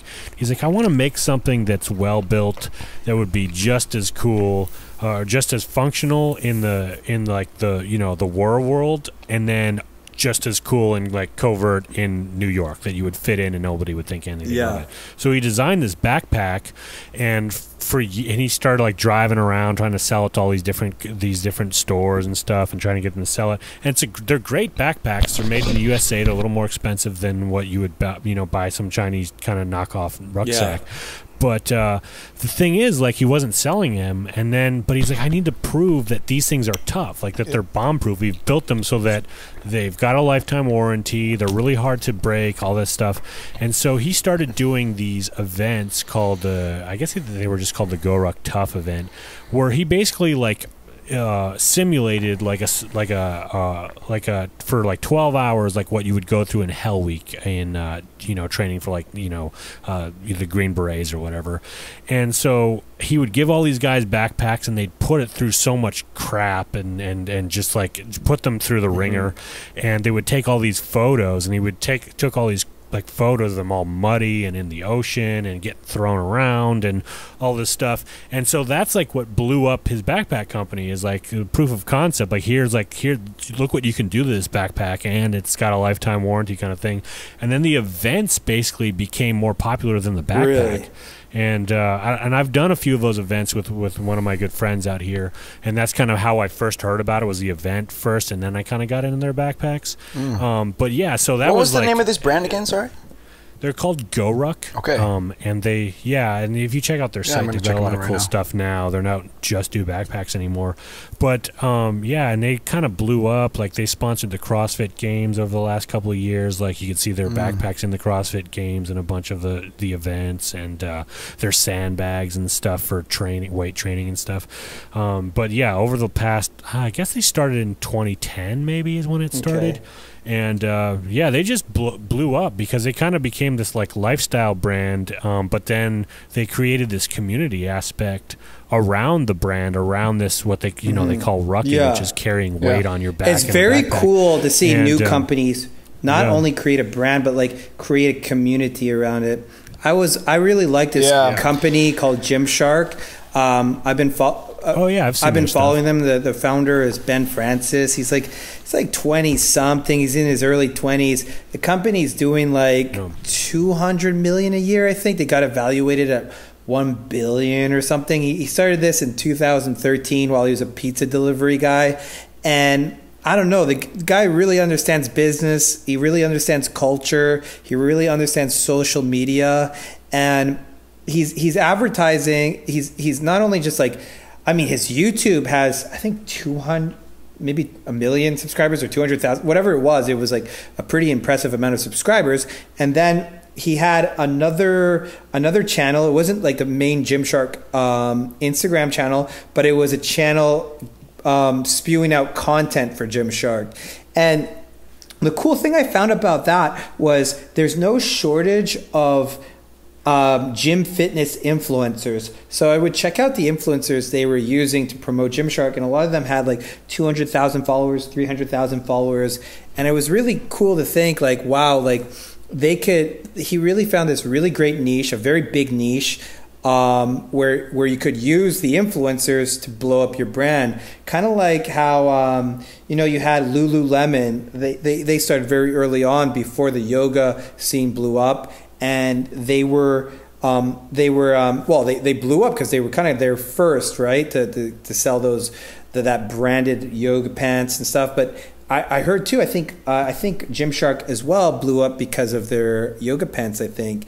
And it's just really cool to see, like, nowadays you could just blow up a brand if you really understand social media. So that guy understood it. Yeah, for sure. Used the influencers.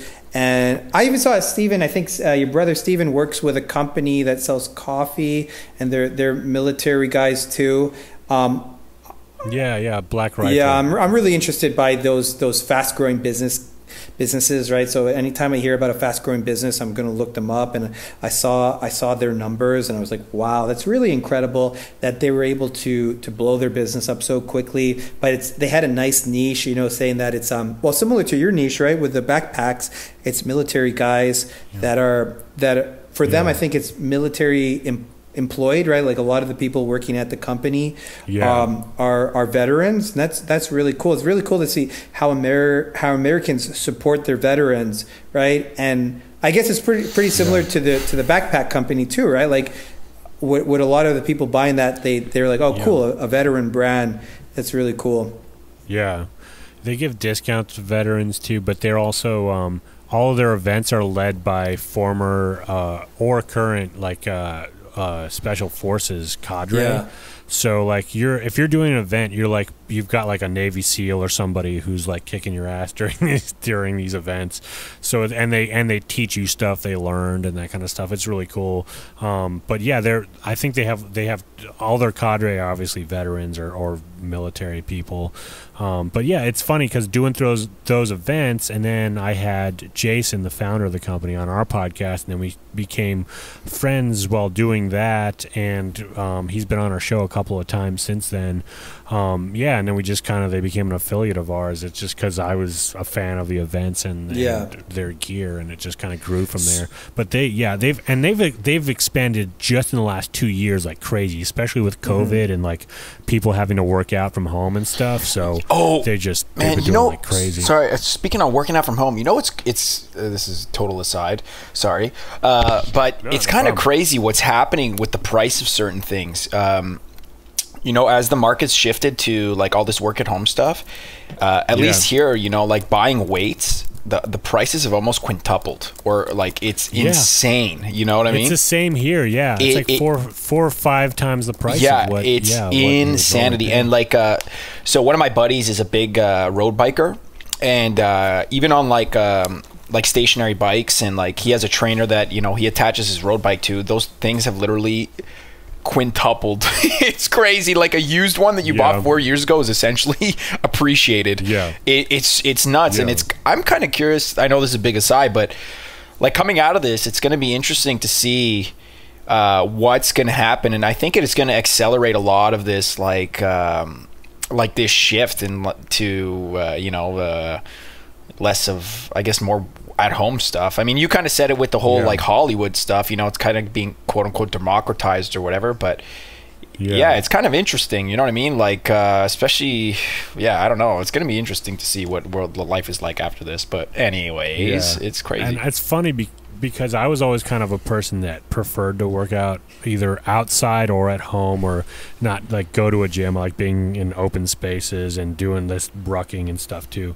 But yeah, I had all my weights and stuff before the pandemic, and I kind of worked to a place where I needed to bump up in kettlebell size for some workouts I was doing, and I went to look it up online and couldn't believe that like the kettlebell I wanted was like $500. Like how is this possible? But yeah, like it's definitely I think people are going to be working from home, working out from home, and or even working from home. But then the sandbag thing that GoRuck did is basically they're weights, but they're these heavy duty bags you fill with sand to the weight that you want. So it's like they kind of circumvented that. Like, well, there's this demand for that, and so now we're gonna ramp up our production of sandbags. But it is kind of voluminous. I mean, I got to see this, but Oh, sorry, I'm just looking at okay, sorry.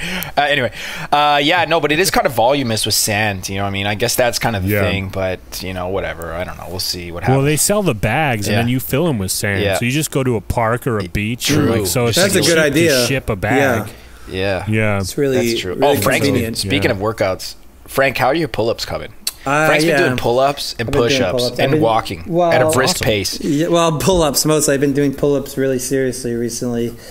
I gotta get in shape, with this COVID stuff. You're staying at home all day, and it's winter, and it's hard to go on a jog here in the cold. So you have to do some sort of exercise to keep in shape, right? So I've been doing pull-ups, but that's why I'm excited to go to Colombia, so I could actually go for a jog without my lungs freezing. Yeah. That's the thing that sucks out there, is trying to, at least in Canada, just trying to run in the cold, especially if you have asthma, which is what mine gets activated by the cold, or then like dust or something I'm allergic to. But I can't run in the cold without wheezing I don't know, like it's ridiculous. So where are your parents living right now? They're in like North Texas area. Okay. So you don't get to see them too often, I guess, while living in like a handful of times a year. Like we'll definitely like during holidays and then summer. And then it seems like about every 3 months. You know, we'll spend like a week or two there. But especially since a lot of the times I've been freelancing over the last few years, so I'll just kind of take my work with me. Especially in the summer, we might spend a couple weeks out there. And but yeah, it's a little easier. Like within the U.S., like flying from L.A. to Texas, like you can get like $49 flights on. Oh man, Canada, Southwest. That is so totally get totally screwed on flights in Canada. It's kind of nuts. Yeah, you guys are so lucky. Oh god, man. Well, I mean, I was a pilot. But anyway, so I had cheap flights. But even the cheap flights are taxes. It's like. Oh yeah, it is insane the amount that goes to like ridiculous. That goes to taxes on flights. But anyway, another aside. Sorry. Yeah, but we were making our show notes actually, and we're like, man, Jordan was on the art of manliness, so we should bring up about. I said we should bring stuff. Mark up. It would say like Mark used to be a pilot. What? I mean that means you walk with a really straight posture, you know, because they all have very Frank straight gave me posture. shit about that in the airport. He's like, wow, you have a great posture. And I'm like, okay, thanks. But I never noticed that. Do they train you that in pilot school? No, they don't train you that. You know what? Pilots, the joke is, how do you know there's a pilot in the room? Don't worry, he'll tell you. It's kind of true. It's kind of true, man. I hate to say it, but it's true. Like, pilots think they're the coolest thing in the world. And it's like, bruh, you just press a couple buttons and you push the power levers. Yeah, he was telling me that now it's all automated. I asked him, hey, can I learn how to be a pilot in like a week? He's like, yeah, man. You just press some buttons. It's all automated. You actually could. Well, I mean, there's levels, do right? that with trucks. With drugs? Pardon me? No, with trucks. They're going to do that with trucks now. It seems like they're going to be all automated. But I think of like the Homer Simpson, like when he was a truck driver, that one episode, and he found out that it was all automated. Yeah. And the truck drivers union got mad at him for showing off. Have you guys ever seen The Simpsons predicting the future? What do you guys think about that? Oh, that's Well, I mean, if you make that many episodes, you're bound to get something right. Oh, okay, you've seen that? That's true. It's just a volume. Really interesting. Thing.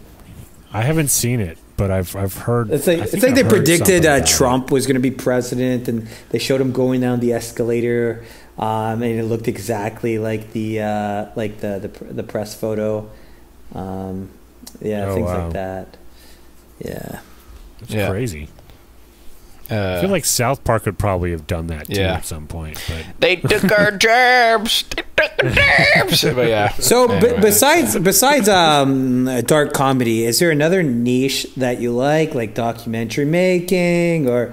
I mean, I think right now it's like. Well, I haven't made it, but in terms of watching it, I really love true crime documentaries. Yeah, I love those. Those are very big. Oh my god, I love them. To me. Oh my god, I love true crime. Yeah. That's a big niche. I keep on seeing people say that women's are really into that. You know, they were saying like, why are women so into these true crime things? You know, they like to imagine like a man being like a beast and like killing people or something.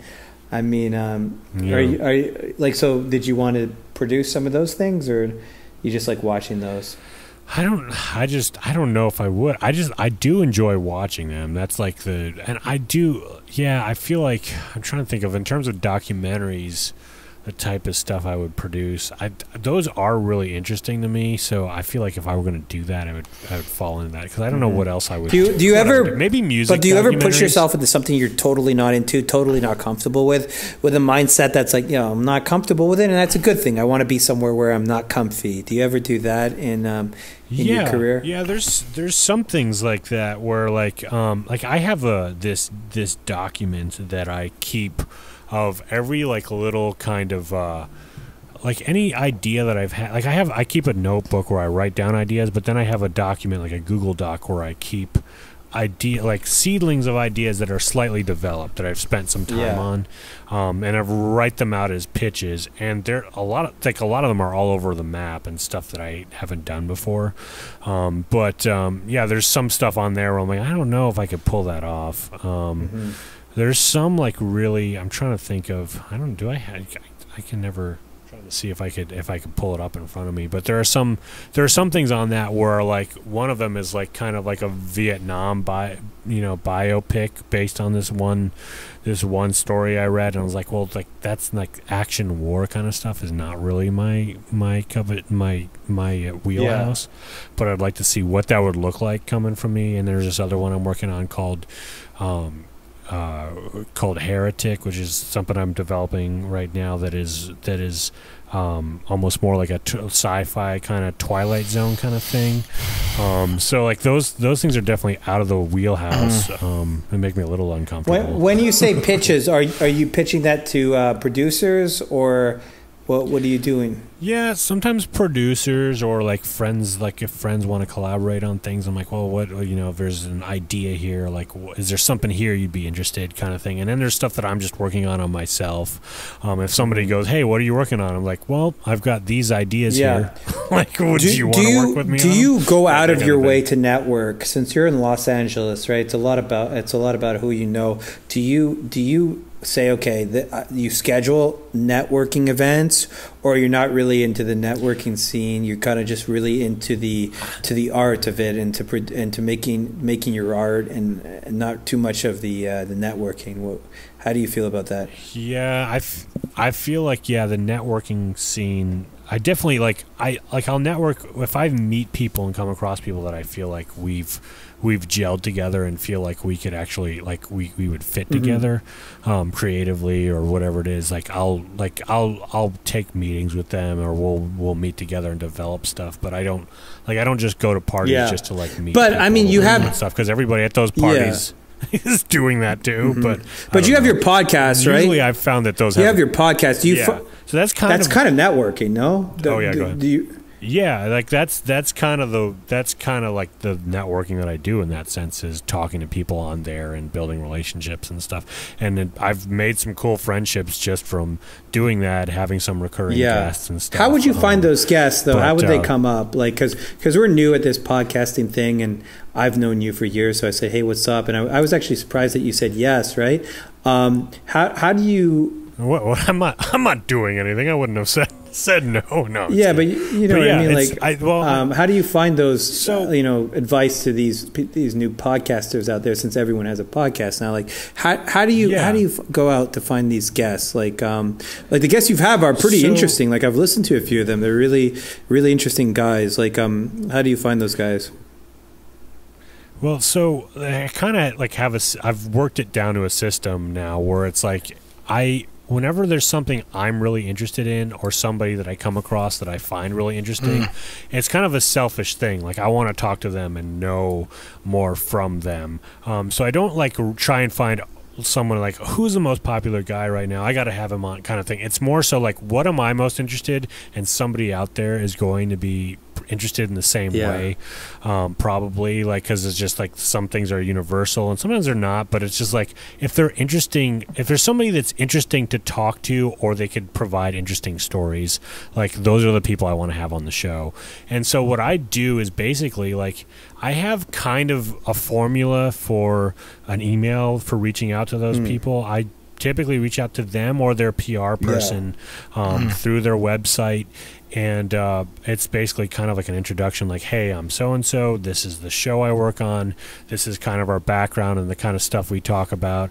And then I have a paragraph in that's always very specific to them, like, hey, I'm a big admirer of, the work you did on blank or whatever, and I really like how you did this, or something very specific to them. So you've done your research, you know about that. Have you? Yeah. Are you you fan of Nardwuar by any chance, or do you know who that is? I know that name. That's a band. It's a dude, and because he is in a band, but Nardwuar is he's like a really famous interviewer, and he goes so in depth on his interviews. It's insane. Oh, that's right. No, yeah, I was thinking of Guar for some reason. I was like, Guar. This guy is nuts. But anyway, I'm just talking about it's anyway. I don't know. That was just something that came to mind when you were talking about things that people do, and it's just if you go in depth and you really show people that you did your research, it's super appreciated, you know what I mean? So yeah, and especially too if it's something like that, that they care about, and that they know that you've done a deep dive into, or have been around with. Like, one of the examples is this guy's been on our show a bunch of times, and we've kind of become friends since then. But he was in this short film that Noah Baumbach directed years ago, and I said, look, I've been a fan of yours ever since I saw you in Noah Baumbach's short film, and thought that was really hilarious, and have been following you ever since, kind of thing. And he's like, I've never had anyone approach me that even knows of that film. So I had to do he told me, he's like, I had to do the show because that's such an obscure reference. It's like what he said, that you would know that, and somebody like that's kind of younger than necessarily his generation that would have maybe seen that too.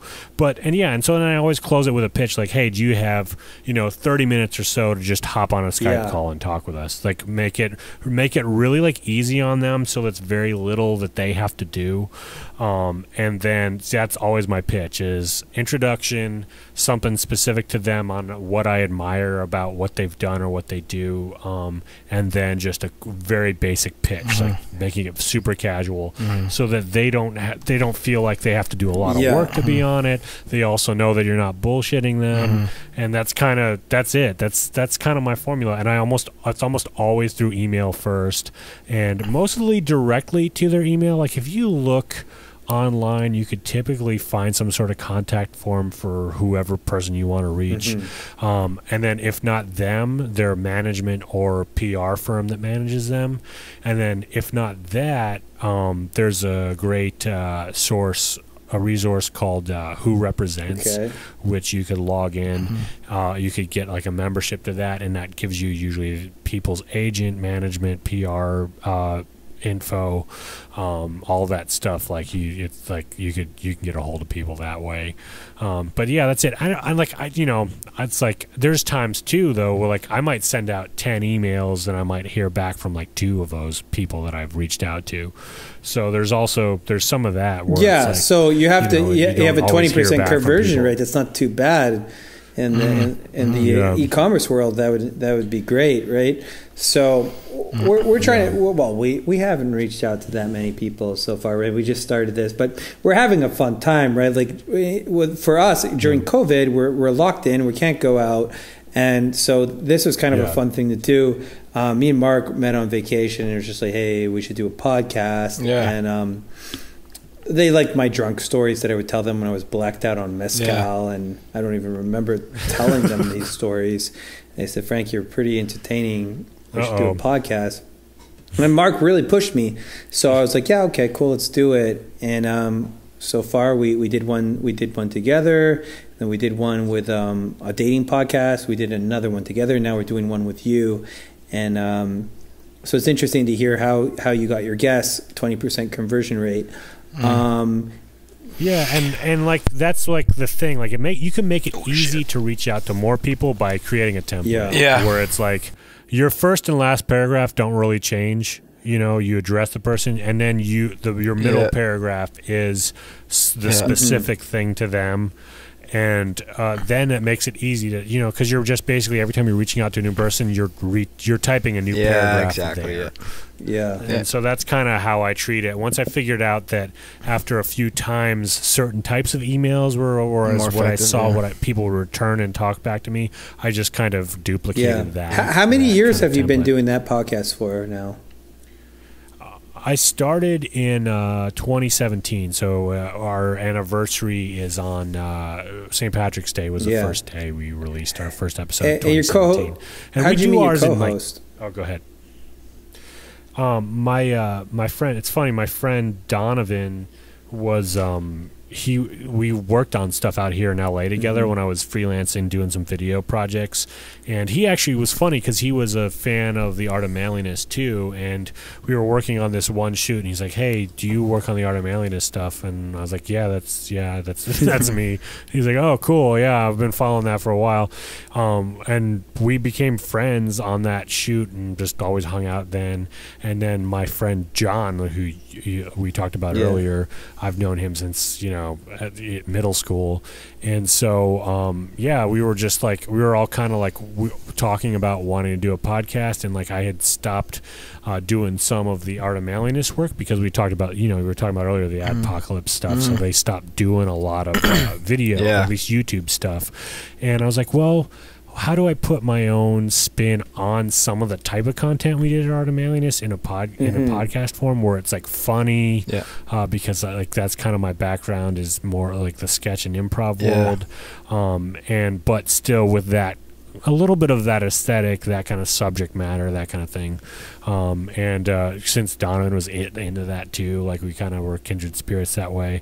And same thing with my friend John growing up. We just kind of like, I just knew that if we were going to do a show, like I couldn't just, like, I felt like maybe 2 people for a comedy show was like a lot of the comedy podcasts I listened to always had like 2 or 3 people, and I was like, well, if there's a third person, there's always somebody that could pick up the ball. Like, true. Like, that's what I like about doing this podcast with Mark. It's like there's never really going to be a dead time. You don't really have to worry about okay, we got nothing else to talk about. Like, is the conversation kind of always never say never.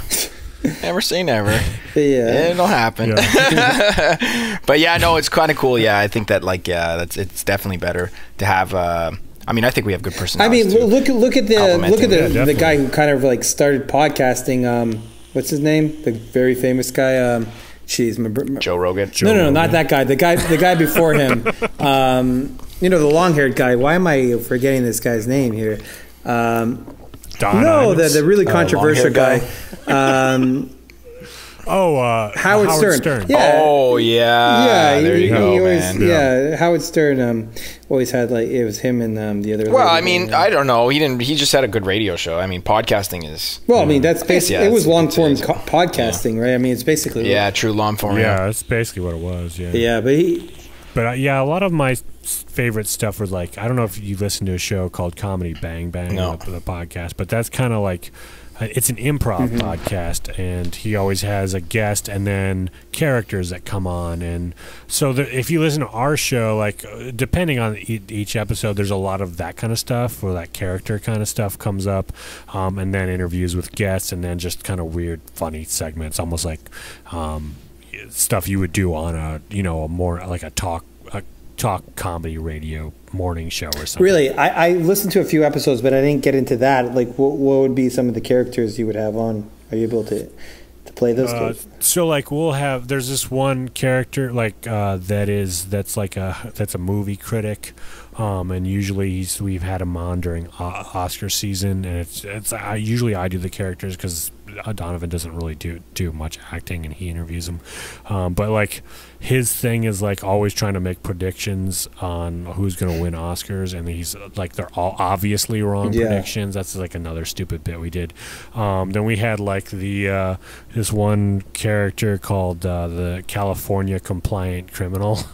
And he's basically a criminal, like robber, that follows all like the laws, all the California laws when it comes to guns and ammunition and stuff. It's really dumb. And then we have this one guy named Vlad the Vampire, which he's like he's just this vampire that talks about all the stuff he's streaming on Netflix and Hulu and gives his own reviews. It's really like just dumb stuff like that, like morning show stuff like that. Then we do this one segment called the restroom review of the week, and I basically write these really serious reviews, Yelp reviews, but they're not of the businesses themselves. They're just about the restrooms in their business. So it's I like that. I have something to do like that. That hits me personally because when I used to be on tour, I would really go out of my way to find a really nice washroom.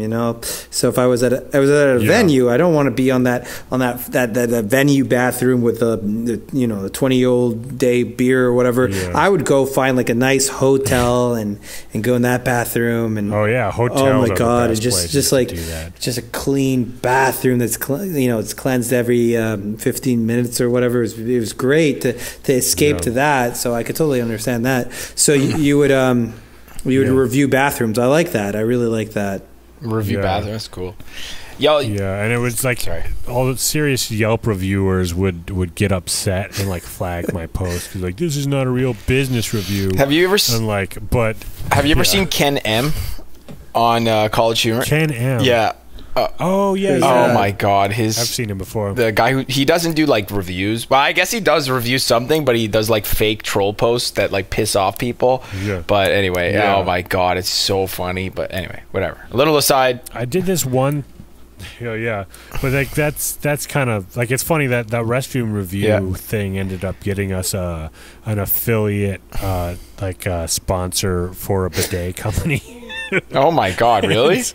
Yeah. What? Yeah. So we did a couple of like. So basically, which bidet company? Sueño con los angelitos. Tushy oh my God, bidet. really? Tushy, yeah, that company is blowing up. Really, when the COVID thing started, I was like, man, you know, it'd be a good idea if you got into the bidets, right?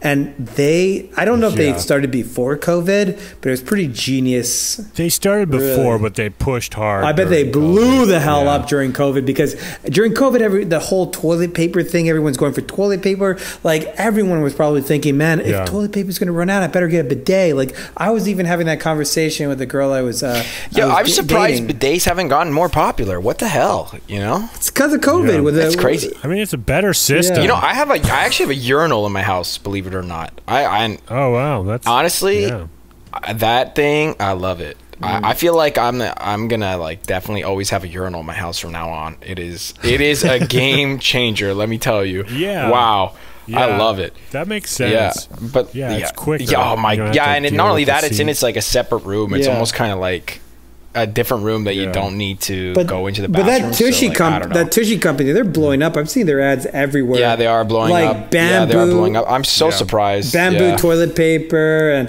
they have the stool. I mean, we're doing an ad for them right now. I mean, you might as well give the people your promo code. Yeah, it's true. Just tushybidet.com/. You know what the funny thing is? You know, Tushy is also a website for something else. I don't know if you guys know. But, I didn't know that. Oh, you know what? I found that out. I found that out when I would put the wrong link in our show notes. Exactly. Yep. I'm actually going to see Tushy.com. Is it Tushy.com? Yeah, exactly. Tushy.com is a pornographic website that specializes in anal sex. All right. But so I don't know if that was the best company decision, because what's the company website? Tushy. Bidet. It's the bidet is Hello Tushy. Hello Tushy. Oh yeah, that's it. Hello Tushy. Use our promo code. Hello Tushy. You go /GentScofflaw, and that'll get you anything you buy with that. There you go. Hey, while we're at it, I'm just going to add an ad here. If you need artificial plants because you can't take care of your real plants, go to artiplanto.com. I don't got a promo code, but just go buy some fake plants. All right, so that was my ad. I think I have one of your plants. Did you really buy one of our plants? That'd be really cool if you did. I know. I was on your site after listening to the podcast, and I was like, we have one of those. We have that Was one. it from us or from someone else? I don't remember where we bought it. No, my wife bought it on OfferUp a while ago for used. So I don't know if it was, but it looked like there was one on there that looked exactly like the one we have. But those are like some companies that stick out to me that are doing a great job on social media.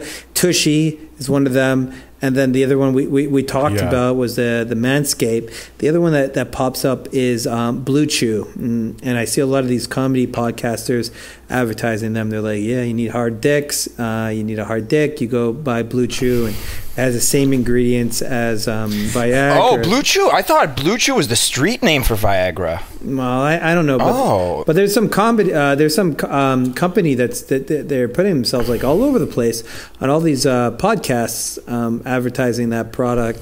It's really interesting because it would be hard to advertise that just on Facebook. I don't. There might be rules against it, just like there's all these rules against CBD advertising, right? So they use podcasts to advertise it. Find it pretty interesting.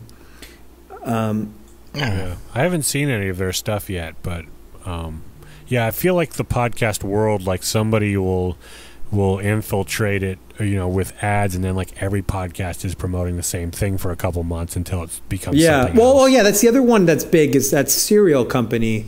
I don't know what they're called. some like sugary, like it's like you get your kid like sugar cereal that you used to eat when you were a kid, but it's healthy for you. It's keto or something. I don't remember the name of that company, but so yeah, like you said, there's a few companies that you see that's just always popping up on these different podcasts, and I mean that's one of the reasons. Like every mattress company for a while. Oh yeah, I mean mattress companies. That's a huge one. It's a huge one. In Canada, there's this company called Endy, and within 3 years they grew to 100 million per year, which I find mind blowing. Wow! And they definitely used a lot of influencers.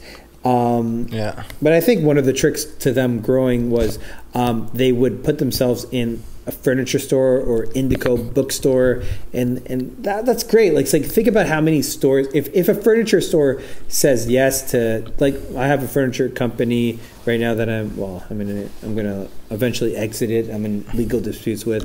They did a deal. That's quite the story. Yeah, they did a deal with this company, and they just put their mattress in the store, and it's like, if you could scale that, you could put yourself into like hundreds of stores, and that's one of the ways they were able to grow to $100 million a year. And eventually they were bought out by, over here in Quebec, we have this company called Dormez-vous, and in Ontario it's called Sleep Country.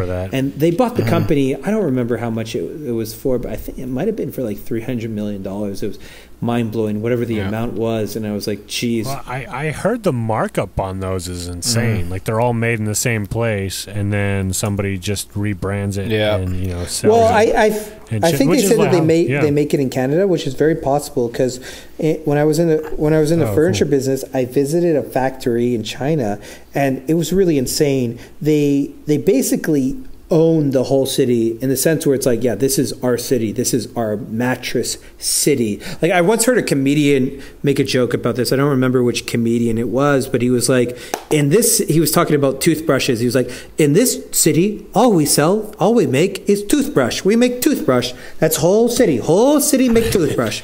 And but it kind of makes sense though. Yeah, in terms I mean, it's true. There are certain cities that specialize in China, that specialize in specific things.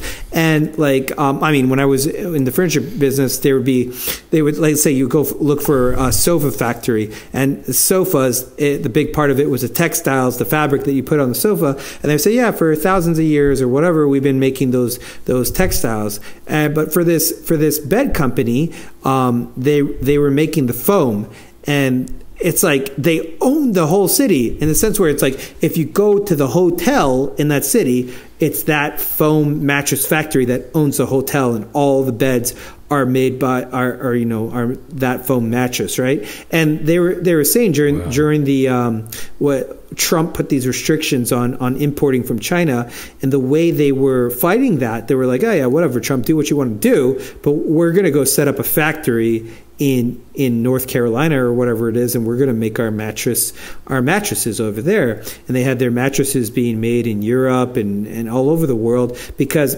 it's not really that complicated, right? You cut the foam, and then you put some fabric over it. Like, I once back to the dating podcast here, I once had a girlfriend, and she wanted to buy a mattress, and I said, for my furniture company, I had to put these mattresses in the furniture store, and I said, why should I buy a new mattress? I might as well go on Kijiji and find one of these secondhand mattresses, and I did that.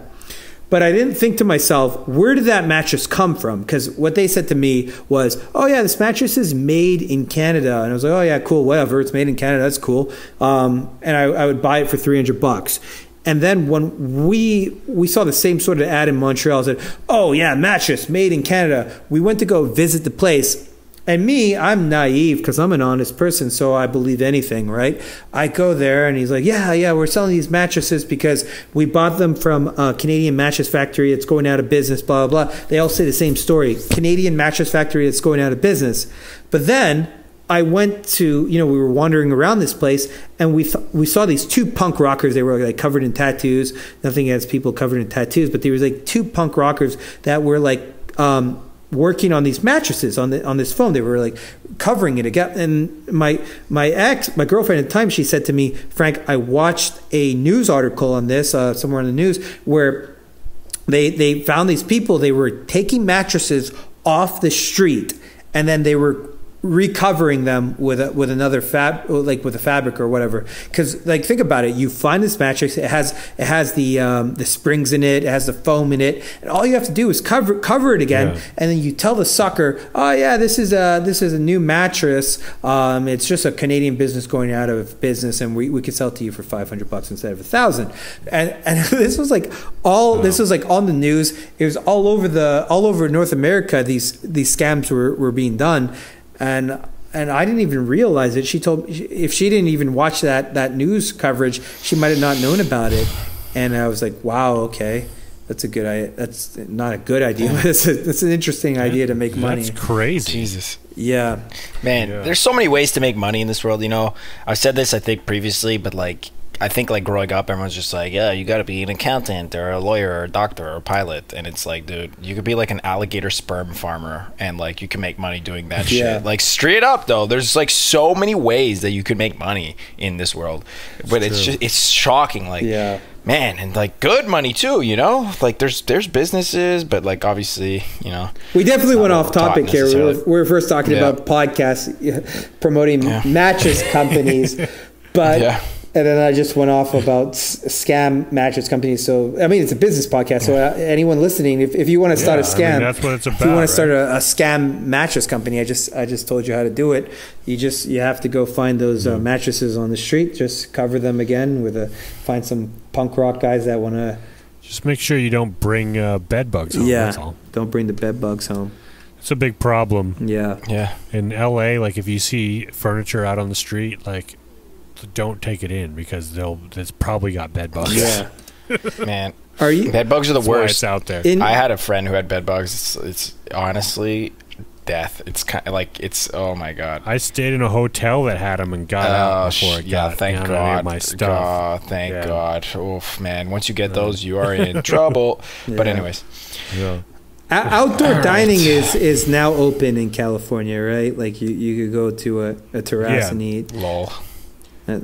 Yeah, and it's like it's California, so it's like, you know, the outdoor temperature is pretty much the same that it is indoors, so it doesn't affect it as much when things are open. Like there's just less capacity, obviously, because you can't go inside, and normally those businesses have patios already. Yeah, but and some of them have converted to patios, like the street. Like we live in Montrose area of LA, which is like northeast LA, and it's near Glendale, and they basically took the road that goes down to like this main street where there's all these restaurants and stuff, and they've blocked out parking spaces and turned them into patios and stuff. So there's less parking spaces, but there's more patios than usual. So back to the business podcast. We're going to go more business here. One of our podcasts, we talked about affirmations and visualizations and writing out your goals and visualizing them. In your career, do you do that? Do you write down your goals? Do you visualize them, or you don't do much of that? How do you feel about that? Know, that's one thing that I didn't do a lot of until like recently. Like I do you think it's been impactful? Part of this. Sorry. I think I think so too, because it helps me focus on things, and that's the thing is with me is I could be all over different things. Like there's so many different avenues and interests and things where I'm like kind of like what I was talking about with like back in the day when I was playing music and I was also doing videos and all that stuff. And when I write something down or decide to focus on it, like that is, I always get a better outcome than just trying to do a bunch of different things. And with my podcast was an example of that, where like before I even had the show, I basically wrote out almost like I wouldn't say a business plan, but more like a, what do you call it? In the industry they call it like a I want to say one sheet, but like a treatment is what they call it, of what the show was, who it would feature, what kind of guests we wanted to get, what kind of vibe we wanted it to feel, all that stuff. And like if you look at that now, like it's it's a clear vision. Like in the beginning it could have been Yeah, it could have just like been just kind of willy-nilly or whatever, and not necessarily had a direct. And every podcast develops, over time. But that was part of it. Same thing with just with film projects and stuff. Like, I'm pretty the way that I work is I'll always write out like the treatment first, and then an outline, and then kind of then what I do in terms of vision boarding or whatever is I use Pinterest and I collect images of things and movies and music and all this stuff that I think this is how I want it to feel and look. So I'll make a Pinterest board on that, and then I'll make a playlist, like a Spotify playlist. Like, this is the sound, this is the mood I want for it or whatever. And those are kind of how I build it, is I try and create, it's not exactly the same. I don't know if that falls into the category you're talking about, but it does for me. That's how I kind of work on projects, is expand upon the idea and then go, okay, this is what it looks like. Go from there. Yeah, creating the feel with the music and the visuals, and that makes a lot of sense. That's cool. Yeah, and a lot of the time, I've sent stuff to, I've worked with the last project was one of the first times I've worked with a musician that I was just a fan of her work and just knew her as a friend over the last few years, but she referenced that playlist and was working on stuff while I was shooting the movie, and then I put some of that stuff in the playlist in the rough cut, and this is kind of this is what I'm thinking. And then she that was a perfect roadmap for her. She's this is great, I know where this is line up, I know what kind of vibe you want in each spot. And then I just swapped it out with her stuff, which ended up being better, of course, but it just, I don't know, it's just easier to have that kind of be more specific with that stuff, I think, in the beginning, rather than just kind of trying to pull it from thin air. Yeah. So what you're saying is for visualization, you use a lot of the visualization for your projects, like how you envision the music, how it should sound like, how the imagery should be like, and then that's how you kind of communicate to your crew, this is the feel, please understand the feel, because that's what I want it to feel like, right? Yeah, exactly. Yeah. Anyway, I find that super interesting.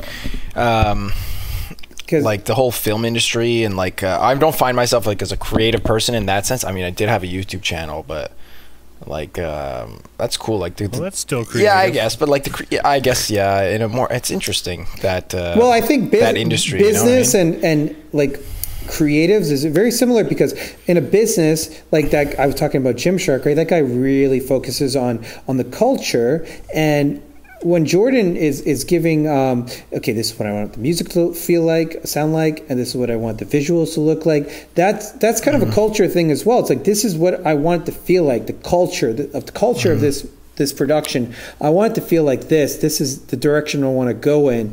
And it's similar to a business. If you have a group of people in a business, you want to kind of brainwash them into following. Well, I wouldn't say brain. I wouldn't say that's the right word. That's kind of the idea. Yeah, it's kind of the I would say idea. Brainwash. I think there's some negative connotations associated with that word. Well, when it comes to the word culture, the word cult is in it, right? And when it comes to a cult movie, it's the same thing, right? Why are so many people cult-like about this movie? It's because the director was really good at creating a cult-like environment for how the production was done. So I think it makes sense to really brainwash the people. Business and creativity is creative works is pretty similar, right? I read about Facebook, and when they would bring in new employees, they would give them a booklet, and it would talk about the company culture, and it would really just brainwash them into what the company culture should be. I mean, that's what every company does, doesn't it? Not every. I think all the great companies do it, and I guess a lot of the movie directors do it too. Do you have any insider stories about what directors do? You told us about how you would do it with the Pinterest mood boards or Spotify playlists. Did you get that from other directors that you heard about that would, if you have a pretty big crew and you want to tell them, yo, I want to make this movie and I want it to feel like this, I need you guys to all be on board with it. How do you do that? What have you heard about stories about that? I think for Yeah, I think for me, like, music has always played a big part of whatever direction, like, of whatever. So, like, I'll make playlists or I'll have a specific song in mind while I'm writing or while putting something together. And, like, so, but it wasn't until I'd say probably about 2014 when I was focusing, at least, I've never been, like, hardcore, like, actor kind of thing. But I've always acted in things, my own stuff, friends' things, and stuff. And I had a director that reached out to me to be in a film called Popeye the Pizza Man, which you can YouTube it. It has a lot of views. He did a really great job with it. But this young director his name's Justin Robinson, and he's done some fantastic work. Like, when he reached out to me, I watched his stuff and became a fan, like, instantly. And so he was this younger guy who's made a bunch of YouTube films, and so he cast me in this thing,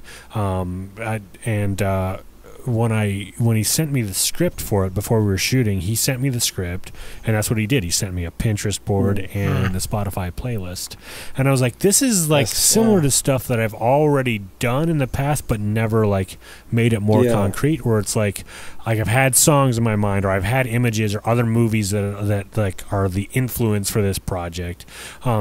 But that was like, that made me realize, okay, this is really helpful to communicate that to other people, because a lot of the stuff that I work on, or at least that I like to write and direct, is definitely more nuanced, and it's more, it's not like, maybe reading the script doesn't necessarily give you the vision of it, you know, like the stuff is there, but it's like there's more of it is in my head, and it's a very visual medium, and so seeing that, like, I just copied that from after he did that, I worked on that. I was like, this is how I'm gonna do all my projects from now on, is put this together, because it already makes sense to me, and as an actor, it was hugely helpful for me. I was like, okay, this is what he's going for, this is the feel, this is and like, you know, some of the images in the Pinterest board were from movies, and I'm like, okay, I'm gonna watch this before we shoot to just kind of get in the rhythm of things and stuff. And so that's kind of where I stole it from, even though I think some of those things previously I was doing kind of indirectly, but just not making it like a concrete thing, or knowing how to communicate it to necessarily like cast and crew I was working with. But that, I think having something like that's a vision, like kind of like you said, like great businesses, they might have a handbook or something that this is what we're going for, this is our culture, that kind of thing. And I think in great businesses, there's always like kind of like maybe more the creative, the artist type, and then like the business type, the money person. And I feel like movies are definitely like, they have to work that way. Show. It's a mixture of math and art. Yeah, math and art. Yeah. Did you get to meet Rob Zombie? Yeah. I didn't. No, he just picked my video and talked about it, and I never met him. Oh wow! Did you get to have some mentors within the industry, like some directors that you really admire that you got to talk to? I've talked with it's funny, like not as much directors, but other producers that I admire. And then I've worked with some, like Justin is a great example of somebody that like necessarily like he's constantly doing stuff, but like working with him, it's funny because I had been like, the reason why he knew of me is because I'd been doing stuff long before him on YouTube. He was a follower on YouTube when he was a kid in high school. But then working with him, I kind of like that. He almost became like a mentor to me in that way, where I'm seeing like, I really love how, at least he's got like how he takes his vision and executes it. Who is this? Thing. Sorry. So I guess that's an example. Which guy is this? Which director? His name's Justin Robinson, and he's mostly just done like online films. He's done some documentary features, and then a lot of short films that are mostly dramatic. Some of them are comedic. The one I was in was kind of a dramedy. It's like a 20-minute short film called Popeye the Pizza Man, which he just wrote the script for the feature film. Which you know, he is definitely very much an artist type. Like he's like he's like, I talked to him, I was like, this is great, like we should turn it into a feature, like when you have the script, let me know. I've got some producer friends, I bet you they'd be interested in it. And I talked to him and I was like, when he was done the script, he's like, yeah, I don't feel like I'm ready to make this yet. And I'm like, okay, well, all right, I'll wait on you. Well, like sometimes I could be that way with my own stuff, but but I'm also kind of like, I like to connect people and try and, put people in touch with each other and see some things, see what could happen with that. So that's just as an artist. Do you have a project that you've been working on for a ridiculous amount of time where you're just like, okay, this is my baby, I just want to keep on working on it, or not really? You kind of have like a set amount of time that you'll work on a project, or do you have something that's like, okay, I'm gonna work, like this is my passion project, I'm just gonna keep on working on this one, like whenever I have free time or whatever?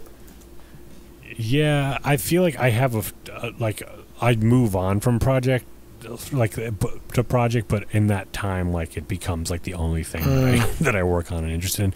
There's one project that I worked on called Lang Syne, which right now is a short film online that you can watch, that I had the idea of like years ago, like back in 2009 or 10, which is based on a song, an old folk song, and then I thought about it for a while, like I toyed around with it, never really did anything with it. But then when I worked on Justin's film Popeye, that's where I started getting getting the bug to like, okay, now I know how to kind of get back into this and do like I said, the mood boarding and the visualization stuff, and that's how I approached that. And I worked on that, put it aside. Other stuff came up, worked on other projects, and then worked on it a little bit more. Then some life stuff came up. And it was one of those things that was kind of a holiday thing in terms of timing.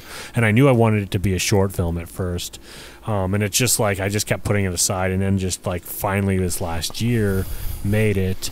And it turned out like I was really proud of it and how it turned out. But like now I'm in a point where like a lot of people have told me like, hey, this would be a great like really low budget feature where it all happens in one night kind of thing. There's only really 2 characters, and so I'm working on the feature length version of that. Oh, that's awesome. Right now. And I have some producer friends that have said they'd be interested in seeing the feature script when it's done. So that's kind of what I'm focusing on now. But yeah, it's like, it's one of those things where it's like, you just kind of in the arts, you kind of move to one project to project. And they say with film, there's a famous line from a French filmmaker. I think it was Francois Truffaut. He said that movies are never finished. Yeah. I've heard that before. Yeah. In the production world, it's like, just give up. Like, stop working on it. I've worked on. But that's totally very much true, how it works. Is like you finish it, you put it out. It's like you have a deadline. Like I got to get it out there, and then afterwards you're like, well, it's like I can only work up to it to this certain amount, to this time, and then that's why when I heard about Stanley Kubrick editing for like 4 to 5 months, I was like, yeah, I could understand that.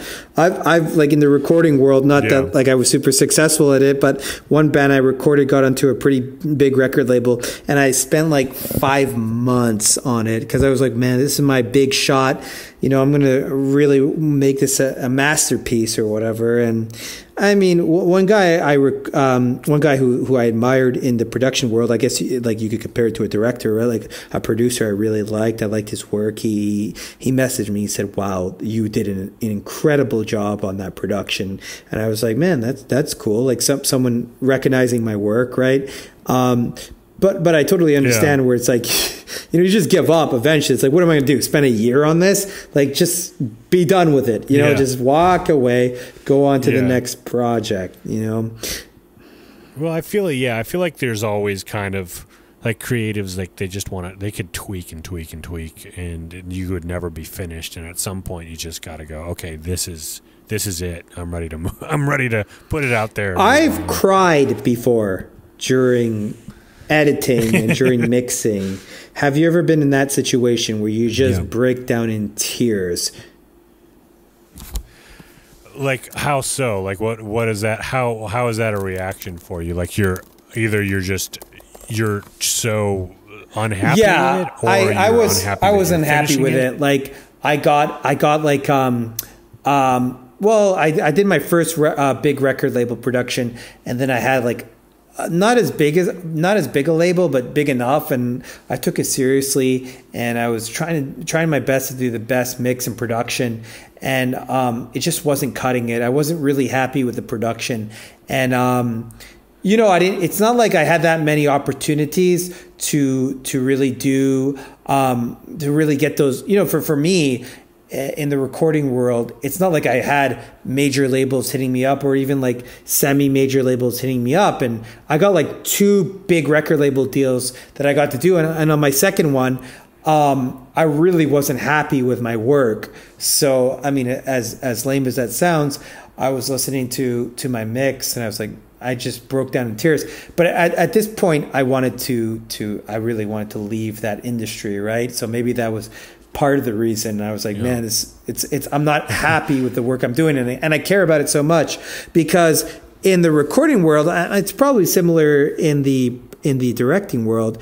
It's like your business card is your job. Like whatever production you just did, that's your business card. You know, like if you're going to get more work, it has to do with the work you just released, right? So Yeah, you're only as good as your last project is what they always say, right? But yeah, I've definitely had moments like that, and I feel like almost every time that I work on something that's creative of mine, that's like my baby, I sit down and look at the footage first and I think, this sucks. I don't know how I'm going to turn this into anything. Like I should just put this on the shelf and not work on it. But I've always felt that, and it's not, and that's the thing with the editing process, is it takes so long for something to come together that's worth watching or something that you even want to show to someone. But yeah, I don't know. I feel like that's probably pretty common. I don't know that I've broken down in tears, but I've definitely felt like really disappointed and like you know, I might go for a walk or go for a drive. I broke down in tears, as horrible as that sounds, because like for me, I was recording a lot of these independent artists, and like I said, I had one opportunity to work for one big record label, and then the next record label wasn't as big, but it was big enough, and I said, man, like I just wasn't happy with the job that I did, and I broke down in tears, and that's kind of, for me anyways, like how I would spend like I said, like 5 months sometimes on these projects, and I thought to myself, man, like I could probably do a better job building a business than I could doing these records, right? But I mean that was just me. Like I guess I really enjoyed recording music. I really did enjoy it, but I mean it's much more fun when you're working with someone really talented, right? And in the music industry, it's not like you get to work with all the most talented people. Like my job was really trying to make these people sound more talented than they really were. Like I get that for sure. Like I've had to do that too with music videos with people that I've been like, like I had like a big thing that I wanted to do was direct music videos, because a lot of the time you could do, you know, it's a chance where you could kind of try out some narrative work, but also like it doesn't necessarily have to be linear. And I mentioned this to a friend of mine, and then I fell into this kind of weird world where I was directing these music videos for this one artist that clearly like the records were just like a paid promotion for them, that they weren't necessarily somebody that should be in the music business. And you're just like, okay, this is a vanity project kind of thing. And you're just like, well, when you get to work with somebody who's really talented, you know, you could kind of feed off of them and bounce things off each other. And then you have something like that you could show people and be proud of. But I've had just like, that's just an example of a music example. I've had tons of examples like that in freelance work where it's just like, I like, maybe I feel like I'm doing good work, but like the product, just like what I have to work with, is not necessarily what I want to show people when I'm done. Cool. So, all right, we almost did 3 hours. I guess we should cut it off. But it's crazy. This is going to be a big Dropbox. Yeah, it's going to be a big Dropbox. Jesus. This was fun. It was fun having my first adult conversation with my first band member, Jordan, who got me into music, who's responsible for my sister getting married and for me being in a band and then getting divorced and then dating a Latina. I mean, Jesus, it's all, so much. Don't blame me for your. Jordan, it's all your fault. It's all your fault. It's all your fault. I mean, Jordan, if you would have made those Art of Manliness videos ahead of time, you could have given me that manliness advice. Hey, Frank, maybe you should date a little bit more before just marrying your first girlfriend. It's all right. It's all right. It's all good. Oh man! All right. But, well, thanks for having me on, guys, and definitely say hi to Ruth for me. I haven't been able to get in touch with her for a while. I remember trying to find her on social media a while ago. She got off social media. But yeah, man, we should do this again sometime, in the future. You should be one of our regulars, because it's we like talking about the movie industry here. We I've been in Jeremy Renner's basements. It's pretty Hollywood, pretty Hollywood. So that's pretty Hollywood. Damn, dude, that's pretty cool. I have no I don't have any. I have no connections to Hollywood. I'm sorry. I apologize. But yes. But I really thought about it. I was like, man, it's gonna be wild talking, to Jordan, who I've never had an adult conversation with. But it's pretty interesting to talk to someone you haven't talked to in years, right? Because for me, it's not like, oh, I'm surprised by this conversation. I've known you for so long. It's it's kind of what I thought the conversation would be like. It's interesting to catch up with people you talk to when you're 14 years old, Yeah, for sure. Yeah, I knew it was you right away, though, when you sent me the podcast. I was like, oh, that sounds like Frank. I remember that voice. It was pretty cool what you said. I sent it to Mark. You said, hey, you're, it's cool to hear the podcast. It's good. I'm going to subscribe. And we were about to give up. We said, man, we only got a few subscribers. We're not giving up. No, Frank's making this up. We ain't giving up. We're not giving up, dude. Ain't happening, boy. Yeah, don't give up, man. It's just fun. It's fun. We like drinking and talking, so we're not giving up. Yeah. Anyways, thanks for coming on. I learned a lot about the film industry. Problem, I wish I had a little bit more expertise in this area, but it's cool to hear you guys talk about all that kind of stuff because I have no experience in that industry, so it's pretty cool to get an inside scoop, and see how people work, and especially it's crazy. So cool. I got to check out some of your stuff for sure. Thanks man. If you guys want to, I could give a little for plug. Sure. Plug it up. Check out go to GentlemanScofflaw.com for the podcast or JordanCrowderFilms.com for all my YouTube and film work. Yes. There you go. All right. And check out that backpack company, which is what was it called again? Yeah, go GoRuck.com and then add the /Gent Scofflaw if you want to give us a little. And it's made in America, like you said, America. I like that part. America. All right, guys. Well, thank you for listening to the Entrepreneurs Talking About Stuff podcast, and have a great night. We'll see you next time.